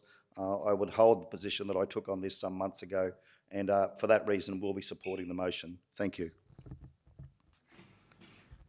Councillor Duff, you have the right of reply. Thank you. Thank you, Mr Mayor. So I would just like to remind my fellow councillors, and particularly those who voted against the proposal that I put forward at the previous meeting, was that you actually could see the difference between potable and non-potable water, and you actually had a different price.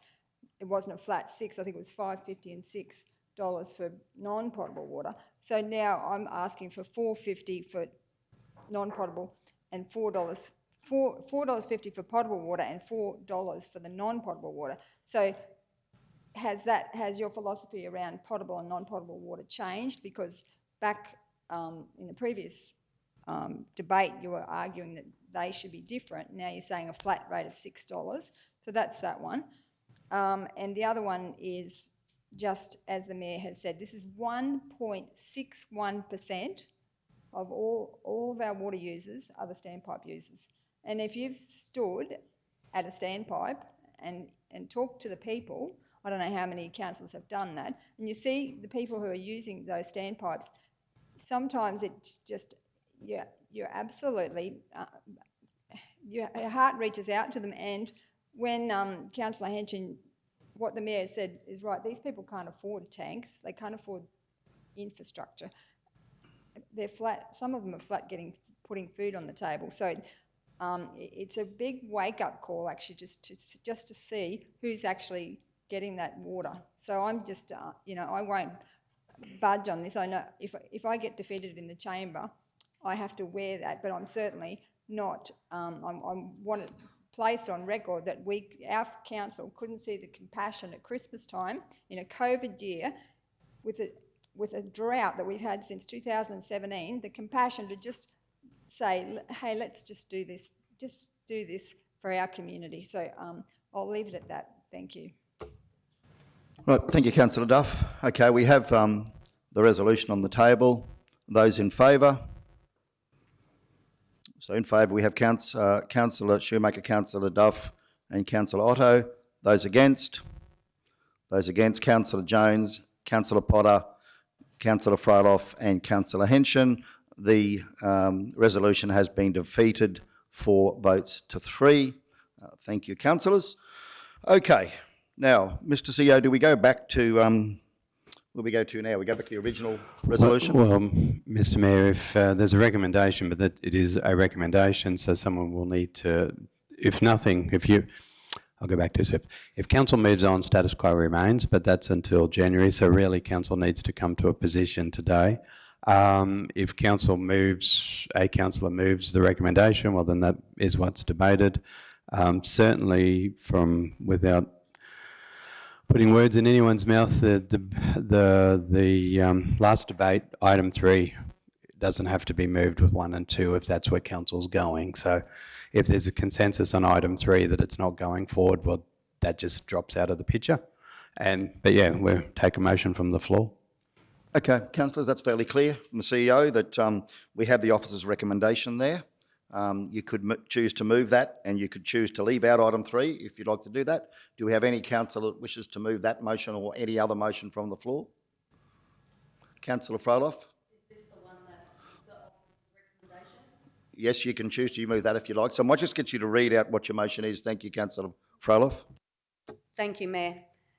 Officer's recommendation that council confirms the price of $6 per kilolitre for water from council standpipes for the 2021 financial year and reconsider standpipe charges in setting fees and charges for future years. And number 2, continue to use the direct debit and credit machine payment methodology. Okay, so we've got the resolution moved now by Councillor Froloff. Do we have a seconder for such? Thank you. Councillor Henson has seconded that. Okay, so we'll now go to the floor for debate on the matter. Councillors wishing to speak for or against. Councillor Potter. Councillor Duff made a comment before with regards to the non-potable water. So I would actually be agreeable to drop that back to the $5 that we originally had it in the original motion. So I do believe that we should drop the non-potable water. So, Councillor Potter, in that case, you're really speaking against the motion. We would need to amend the motion? We would need to amend the motion and go back to Councillor Froloff to amend that. Councillor Froloff, are you prepared to amend the motion? Yes, I am, Mayor. Okay, I'll just get you to read the new motion then, so we can we can address that, please. That council confirms the price of $6 per kilolitre for potable water and $5 per kilolitre for non-potable water from the council standpipes for the 2021 financial year and reconsider standpipe charges and setting fees and charges for future years. And number 2, continue the use of the direct debit and credit machine payment methodology.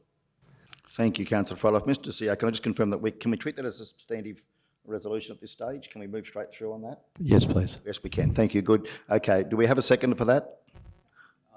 Sorry? So that's the new motion? It's with the consent of the mover and the seconder. Okay, well, so with the consent of Councillor Henson, do you consent to that change to the resolution? Thank you. So we now have a resolution on the table that's been moved and seconded. The council confirms the price of $6 per kilolitre for potable water and $5 per kilolitre for non-potable water from council standpipes for the 2020/21 financial year and reconsider standpipe charges and setting fees and charges for future years and continue the use of the direct debit and credit machine payment methodology. Okay, councillors wishing to speak for or against? Councillor Potter? Oh, you've got your light on. Thanks, Danita. Councillor Shoemaker? Thank you, Mr Mayor. I just want to highlight that the review was supposed to be broad. So the reason why this has come back to council was my understanding was we were going to get a very broad review. And it was thought to be imperative. And what I'm looking at is not broad or imperative. It's actually very much the information that we've received previously. So I stand by my original statements and no, I do not agree with this recommendation. I will not be supporting this motion. Councillor Shoemaker, thank you. Other councillors? No.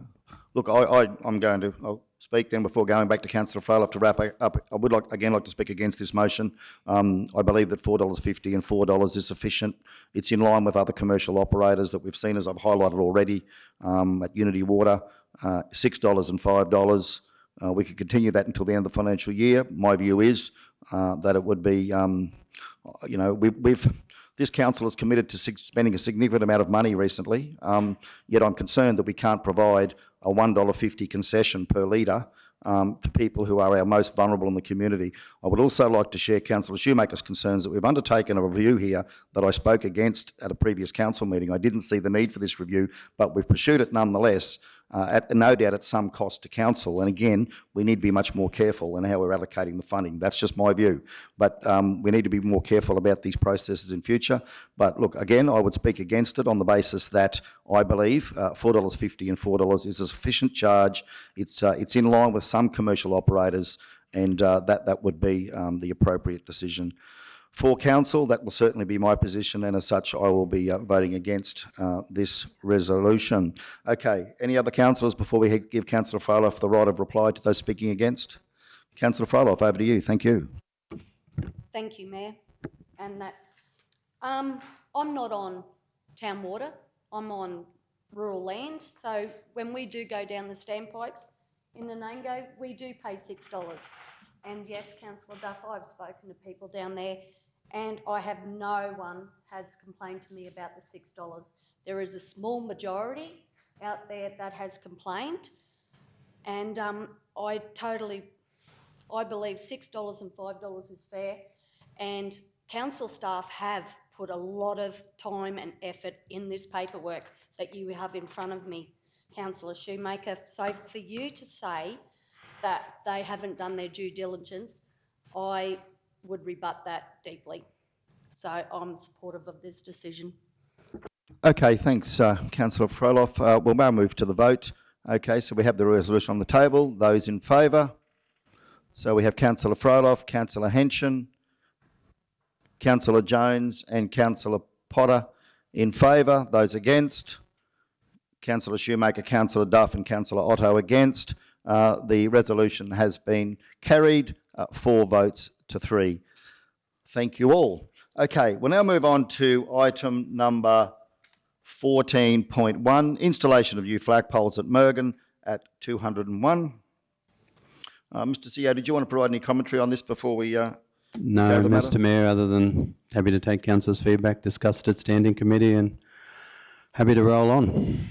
Thanks, Mr. CEO. Okay, so we have, this matter's been through the standing committee, and the committee recommends to council that council funds the installation of 4 new flagpoles for $15,000 to allow the Australian flag, Queensland flag, Australian Aboriginal flag and the Torres Strait Islander flag to be flown in Sir James Heading Memorial Park in Mergen. Do we have a mover? Thank you, Councillor Duff. A seconder? Thank you, Councillor Potter. Councillors wishing to speak for or against? Councillor Duff, thank you.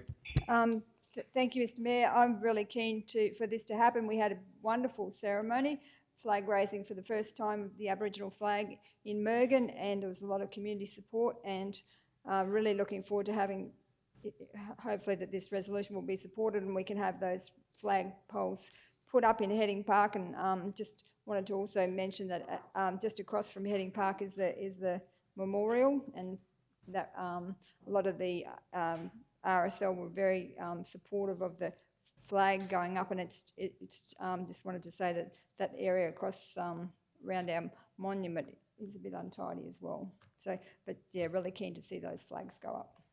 Thank you, Councillor Duff. Other councillors? Okay, those in favour? Resolution passed unanimously. Thank you all. I would like to move a motion off the floor, Mr. CEO, if I could, in response to Councillor Duff's statement there.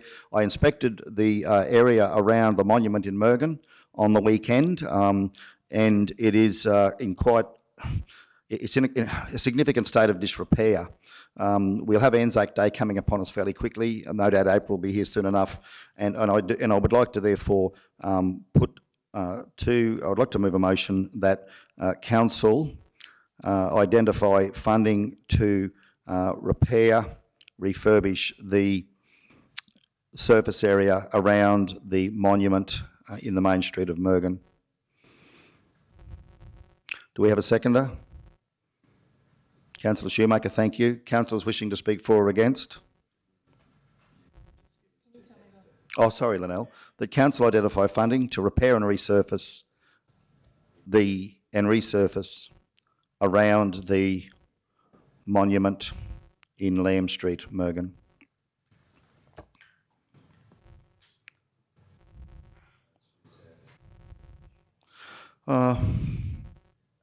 Resurface was fine. Yeah, thank you. A seconder, councillor Shoemaker. Thank you. Thanks, Lynelle. Okay, councillors wishing to speak for or against. Councillor Jones. Yeah, just quickly, Mr Mayor, your time frame in regards to seeking that funding, are we talking about in the new year? Thanks, Councillor Jones. Prior to Anzac Day 2000, with the works to be completed prior to Anzac Day 2021. Thank you for clarifying that. Yes, please. I'm happy to change the resolution with the works to be completed prior to Anzac Day 2021. Thank you. Councillor Shoemaker, are you happy to second that change? Good, thank you. Other councillors wishing to speak for or against such? Councillor Henshin? Thanks, Mr Mayor. Not so much for or against, but just a question I ask in relation to the monument. Is it an age factor thing, or is it vandalism, or what, in disrepair in what regard? Oh, look, I think it's primarily wear and tear, that over time, I don't think there's any notable vandalism there. It's just basically the surface area, the ground surface area. So it's in a similar condition to what a lot of the footpath was in. Now that we've redeveloped the footpath, we've got this monument in the centre of town that looks out of place when you've got the nice new footpath beside it. And I just feel as though, you know, this might cost us, $20,000 or somewhere in that order. I'm not sure, but I believe it's come in around $22,000. The pricing on this, in terms of an estimate. I'll stand to be corrected on that. But I just feel as though, for our diggers, they turn up on Anzac Day. It's a bit of a safety issue, councillors, but it just doesn't look great. And I just feel this is surely we can do this for our diggers when they turn up on Anzac Day. I think it would mean a lot to them. Thank you. Councillor Duff. I just wanted to say that at the Remembrance Day, we had a 95-year-old digger from World War II, and he was actually, it's a trip hazard because you've got the surfaces broken in different places. It's a trip hazard. I absolutely agree that it'd be wonderful if we could get that done prior to Anzac Day, because, and particularly as General Manager Meehan would understand that we're actually going to have the opening of the footpath, and we're planning to put a rock right where we'll be facing that monument, and it's going to be pretty ordinary to have that tatty little piece not done. So I just really love to see this supported. Thank you, Mr Mayor. Right, thanks, Councillor Duff. Any other councillors? Councillor Shoemaker? Thank you, Mr Mayor. I did go and have a look at the monument, and I do agree with the motion put forward.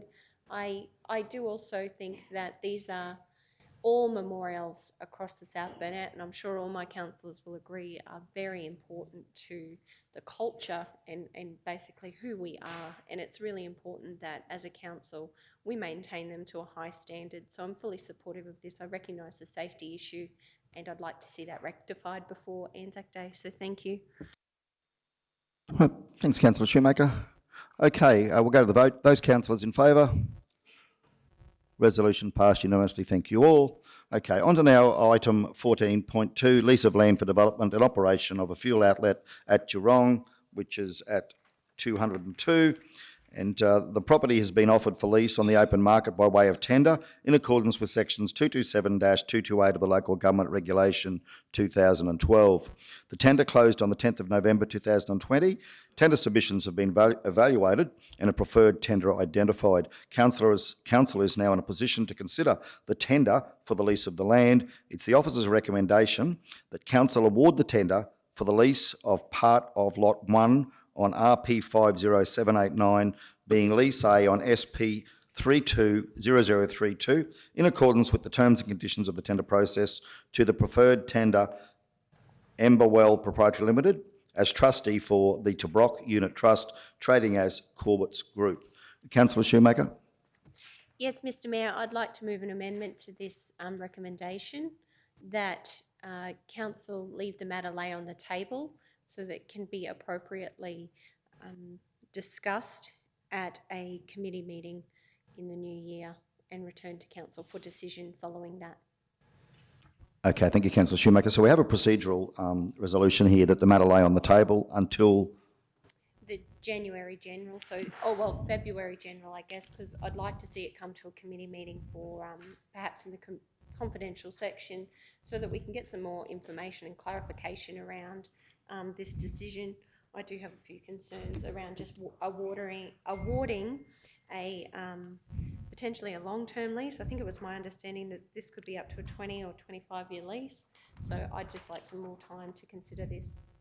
Okay, so that the matter lay on the table until the February 20, 2021 ordinary meeting of council. Yep. I understand the tender closed on the 10th of November. So that would give us some time to actually have this tabled at a committee meeting before making a decision. Thank you, Councillor Shoemaker. Do we have a seconder for such? Thank you, Councillor Duff. Councillors wishing to speak? Oh, so we don't debate this one, do we? No? Sorry, we'll go straight to the vote. Those in favour? Resolution passed 5 to Councillor. Yep, so we have 5 in favour. Councillor Jones, Councillor over here. Yep, Shoemaker, Potter, and Councillor Fraloff and Councillor Duff and Councillor Otto in favour. Those against? Councillor Henschen voted against. Resolution 6-1. Resolution passed 6 votes to 1. Thank you all. Moving on now to item 14.3, dog registrations at 204. So this matter was presented to the Community Standing Committee meeting held on the 2nd of December. It was a report requesting that Council extend the pensioner discount for desexed and microchipped dogs from aged pension only to all pension card holders. The committee recommends to Council that Council extend the pensioner discount for desexed and microchipped dogs from aged pension only to all pension card holders. Do we have a mover? Thank you, Councillor Potter. A seconder? Thank you, Councillor Duff. Councillors wishing to speak for or against? Those in favour? Resolution passed unanimously. Thank you all. Item 15.1 is the Building Better Regions Fund Round 5 matter at 205. May I speak to this? Yes, certainly. Mr. Mayor? Thanks, Mr. CEO. So before, without preempting any debate, actually hot off the press, so we got letters out to all the neighbouring councils. I've had, as of yesterday, a written response from Ipswich City, indicated into further discussions in the new year. 2 phone contacts with Somerset, indicating discussions in the new year. Both of them have said they're probably a little bit undercooked as far as progressing now, but happy to have discussions. I haven't heard back from Gympie. Literally hot off the press this morning, and part of the push with this was we weren't sure when the applications were open, and we will need a resolution of council before we submit. We had clarification of Swickers is that they are unable to put in an application by themselves. That came from the RDA, so council would have to auspice that. As we've been pulling the information, guidelines were released literally this morning. So applications open on the 12th of January. And my apologies, close on the 5th of March, so we can actually pull this back into the new year and get our resolution then, so which would give us more time to, give us a lot more time actually to work this up a little bit better and have the two preferred topics, so workshop it in the new year rather even than a standing committee, and start to get some of it. So we'll be able to, part of the difficulty in preparing the report, we're looking at the old guidelines, and it was spoken about at the standing committee. Whilst you can go back the old guidelines, you're never 100% sure where they tinker. So we can marry at least now up the potential projects against the guidelines, and Swickers was able to be clarified, but the others were still struggling. So opens on the 12th of January, closes on the 5th of March. So it'll give us time in either the January or February meeting to deal with. Good. Thanks, Mr. CEO, for clarifying that. So it's good to see that the guidelines are out. Finally, we've got those at hand and we can move that matter forward. Okay, Councillor Duff. I just a question. With Swickers, if we auspice it, does that mean then that we have to contribute that money, or could Swickers put forward their contribution to match the funding? Without having read anything in detail, generally with that there would be a contribution from the council, I would suspect, but it would be in kind maybe. Yeah, that would be one of the questions that we'll have to have a look at. If we did auspice the one from Swickers, there's 2 applications per council, so that would be one of them as well. And again, rather than giving an incorrect answer today, that's the stuff we need to have a look at. Yeah. So, councillors, we have in the agenda the recommendation that came forward from the committee meeting of the 2nd of December. The committee recommended to council a total of 13 options, which are on the agenda. And today, we're then looking at the possibility of identifying 2 of those options to proceed with in terms of the round 5 application. I did certainly prosecute an argument for the Great Southern Rail Trail, but in light of the closing date of the 5th of March, I'm concerned that that won't be realistically able to be negotiated through with the other regional councils in time to meet round 5. As such, I would like to move the following motion, that council continues to develop the following options for Building Better Regions Fund, BBRF, for applications to the BBRF round 5 for Rail Trail Highsville to Proston and Coolabunna Sale Yards. Do we have a seconder for such? Thank you, Councillor Shoemaker. I'll now speak to the motion, and the reason for that is that I believe that they are 2 items that have significant community value, but also most likely to be able to be progressed to business case stage in preparation for an application by the 5th of March. Now, the 5th of March might sound a little way away, but as we know, it'll come around very quickly. It's effectively the end of February. So that means if we're back here early January, we've probably got 6 to 7 weeks to pull together a business case and an application. Both of those projects have got feasibility, have had some feasibility work done around them. The Coolabunna Sale Yards, for example, we do have a previous report on this matter that was provided to council at our last meeting where we looked at the future options for the Coolabunna Sale Yards, and they certainly are an asset that we've committed to. And I think if we could perhaps pick up 50% of funding from the BBRF to undertake the necessary capital works there, it would be a really good thing for the community.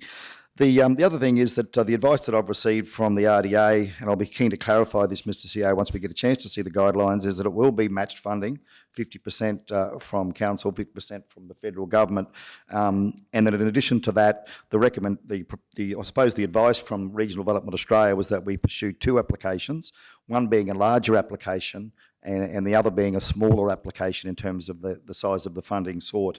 So it could well be that the Rail Trail Highsville to Proston could be the larger application and the Coolabunna Sale Yards the smaller application. So look, I'll leave that at that and ask other councillors who wish to speak for or against the motion to come forward. Thank you.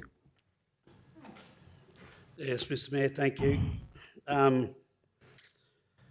Yeah, maybe not supporting that suggestion. I'd like to, because of comments made around Swickers recycled water and the unknown conversations had there and a few of the other things there, I'd like to leave this. I appreciate you've just said that the 5th of March will come around pretty quickly, but I would like to see this a bit more time and effort spent on this. And yeah, I get the Coolabunna Sale Yards.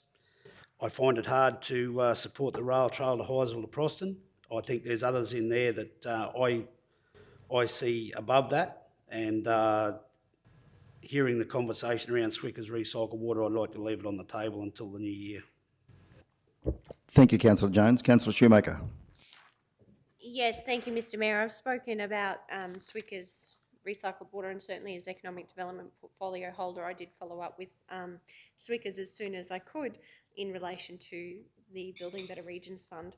And so the advice I got from RDA was that the Building Better Regions Fund is open to applications for not-for-profits and local government, so SBRC would need to be the lead proponent for any application for wastewater solutions on behalf of Swickers. There's usually a limit of 2 applications per organisation, so there would need to be further negotiations undertaken prior to the guidelines being released. And at this point in time, I don't think we're actually in a position to fast track that application. I actually think through the tender process, we've received a lot of information about the Coolabunna Sale Yards. I think it's pretty clear that council is going to have to invest a significant amount of funding into that facility. I see it as a giant economic driver for our region, and I see as a putting together a business case to improve the Coolabunnya Salyards facility is something that we will need to fast track regardless. So I actually see that as a really great project to put up. And in terms of the rail trail to Hivesville, I've done a little bit of further study after that, and I'd like to share that with the council, if I may, Mr. Mayor.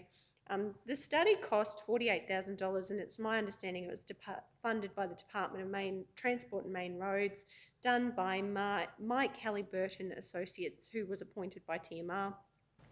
The feasibility study undertaken with regard to Proston to Hivesville rail trail showed that this section was ideal for a short trail and would provide the best return on investment.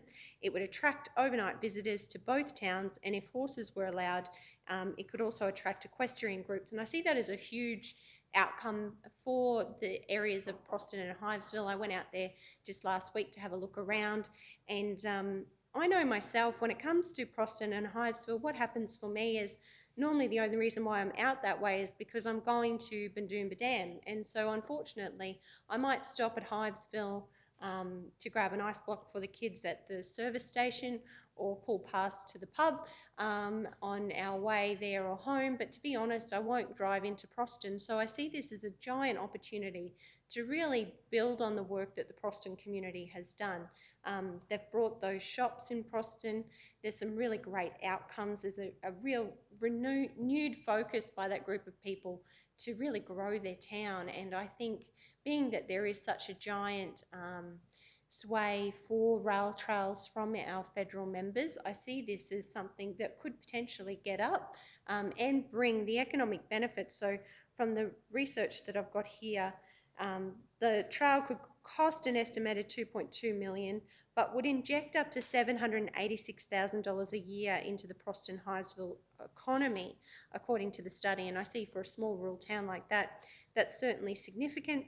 The maintenance, of course, of this rail trail I know is something that council would have to consider, but it's my understanding it could largely differ based on our need to slash it. It would be a gravel surface, which offers a different kind of experience to the rail trail here in Kingaroy. And I see certainly for the Blackbutt community, the rail trail has changed things around for Blackbutt. There is also a really cool railway tunnel which could offer something really unique. So I'm fully supportive of these two projects. I've been through the list. I've definitely rattled them out with a number of people who are in my close circle of trust. And I actually think these are two projects that we could have shovel ready and up for a good chance of getting some funding by the 5th of March. So I'm certainly keen to work toward that. And I think being that the feasibility study has already been done, there's really not a lot of work following on from that to put these projects up for consideration. So I'm fully supportive of these two projects, and see they're the only projects that we're actually ready to progress at this point in time. Thanks, Councillor Schumacher. Other councillors? Councillor Duff? Thank you, Mr. Mayor. I agree with the two projects. I think they're the two that are shovel ready. I absolutely agree. The Coolabunnya Salyards, we've got so many reports on it. We know what the capital upgrades are that we need to. So I think we could quickly put something together around that. And I just think it's wonderful that it shows that we're a regional council when the councillors are thinking about Hivesville and Proston, because sometimes I feel like they're forgotten. But I know that that they were absolutely passionate about. Initially the Mergen to Proston one, but then there was a whole heap of farmers that were absolutely against the piece between Mergen and Hivesville. But the Hivesville to Proston one it was the one that ticked all the boxes, and when the report came through, the recommendation was that would be something that would give a huge economic boost to Proston and Hivesville and that area. And it also, in the report, it actually said that it would value add to the two existing rail trails, the Brisbane Valley Rail Trail and the South Burnett Rail Trail.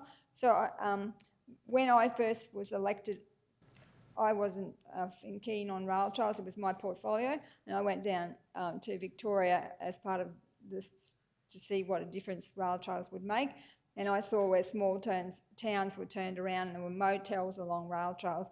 And it's the way of the future. It's a huge opportunity to value add to what we've already got, and just thinking what a wonderful boost it would be to Proston in particular, who struggle, as Councillor Shoemaker said, to get people to turn actually down into the town. It would just turn their just give a huge economic boost, morale boost, and in the report it does say $786,000 a year to the Proston Highsville economy. So just thank you, councillors, for having a regional focus and thinking of those small towns. Thanks, Councillor Duff. Councillor Froloff. Thank you, Mayor. I am supportive of Coolabunnya Sale Yards. As the previous council would know, that I was against the rail trail between Mergen and Proston because of farmers' backlash. Can I ask Councillor Duff, how many properties with this rail trail between Highsville and Proston will this rail trail go through? How many farmers' properties? I'm not 100% sure. I'd have to have a look at. So surely we would be doing our due diligence and asking all these property owners permission and not just expecting just to do it? Well, I think that was part of the study. That's why they went around and talked to everybody. Yeah. And that's why he said it's feasible for that particular piece, because it was the objections. The other one, there was so many farmers objecting. Yeah. Yeah, no worries. I've got no issues with the rail trail for Highsville or Proston, as long as everyone's on the same page and we don't impact on any farmers.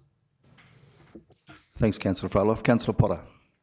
Yeah, thank you, Mr. Mayor. There was actually a report done quite a few years ago by the Toowoomba Uni there, and in that report it said that all of the things like the rail trails, your organic foods, your personal trainers were going to be the next big industries within your communities. So I actually think that this is a really good start to that, and this will keep people in the area for a longer period of time. So they'll come for Brisbane Valley Rail Trail, they'll do the South Burnett Rail Trail, they'll the KKRT, and then they'll probably come back and do the Highsville to Proston. And I actually think that this could make our community even better with rail trails.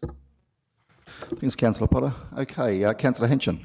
Thanks, Mr. Mayor. Look, there's 13 on that list there, and they're all genuine to be part of building better regions. I certainly support the Coolabunnya Sale Yards, as many of you know. We've got a lot of work in progress to do there, and that is a regional thing. The Coolabunnya Sale Yards is across the entire South Burnett, how it might benefit everybody in the region, that's for sure. I'm a little dubious about the Highsville to Proston, and I think it's seriously unfair to say Highsville and Proston are the forgotten towns and villages. They're on the banks of the Boondooma Dam, which is, we're fortunate enough to be in the South Burnett to have two wonderful facilities like that. And listed there at number 7 is Boondooma and Yallacool, and you mentioned the figures of a rail trail, $700,000 to the economy. Well, that's fantastic.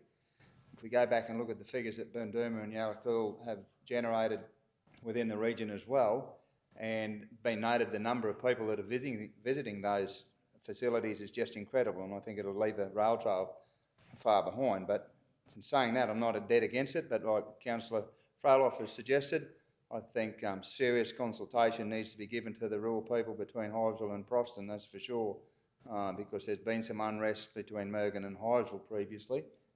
So I'd like to see that certainly pursued before anything further was done with the rail trail of Highsville and Proston.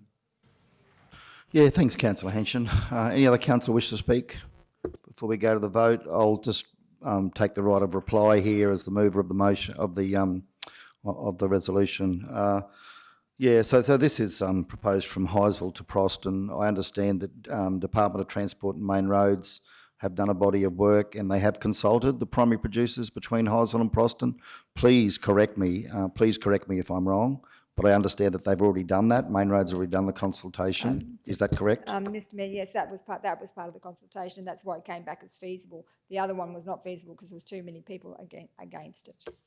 So the Mergen to Highsville section, not feasible due to the number of particularly crop growers through that section, would have impacted too greatly on them. So this is simply Highsville to Proston.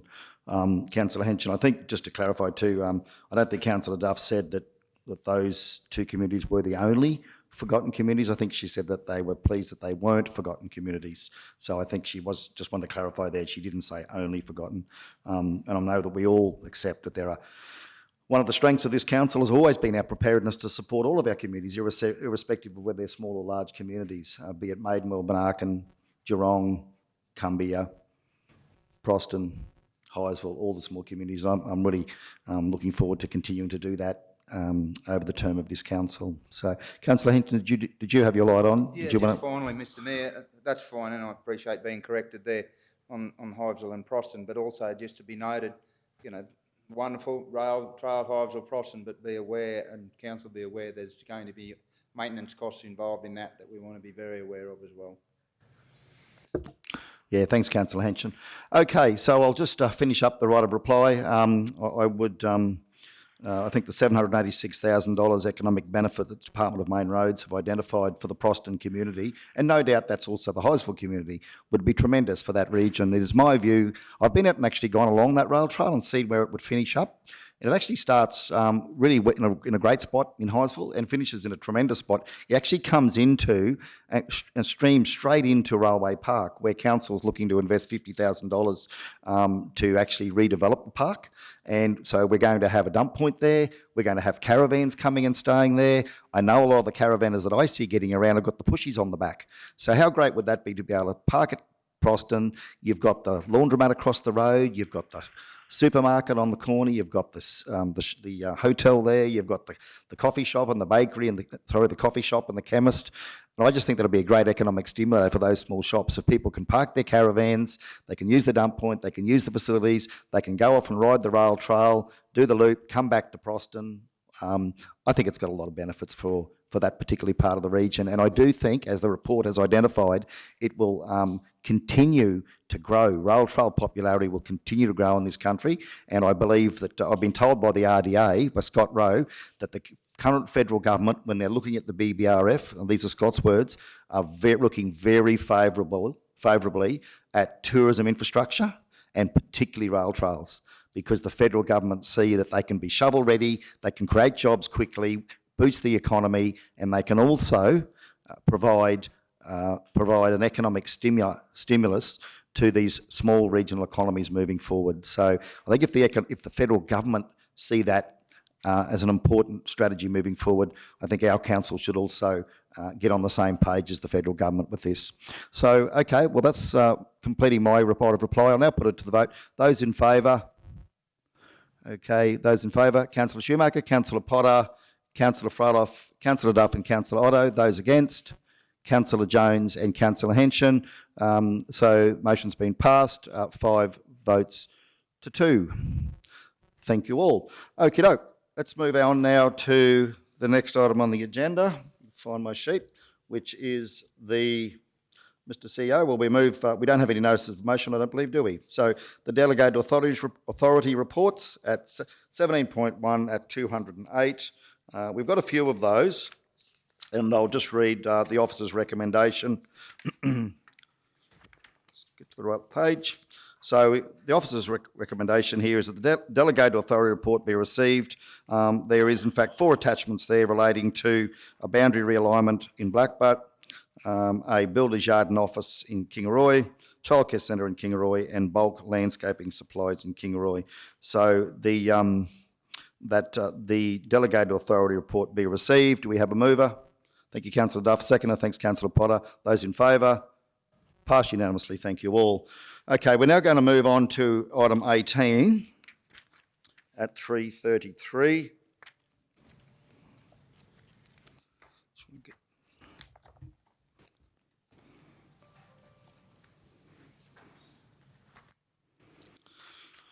Okay, so the officer's recommendation here is that council considers the confidential reports listed below at a meeting closed to the public in accordance with section 254J of the Local Government Regulation 2012, 18.1, Performance Review Chief Executive Officer 2020. 18.2, Assessment of Tender SBRC 20/21-0-5 Kingaroy Sewer Renewals. Do we have a mover? Thank you, Councillor Potter. A seconder. Thank you, Councillor Froeloff. Those in favour? Passed unanimously. Meeting closed to go into committee for confidential section. Thank you all.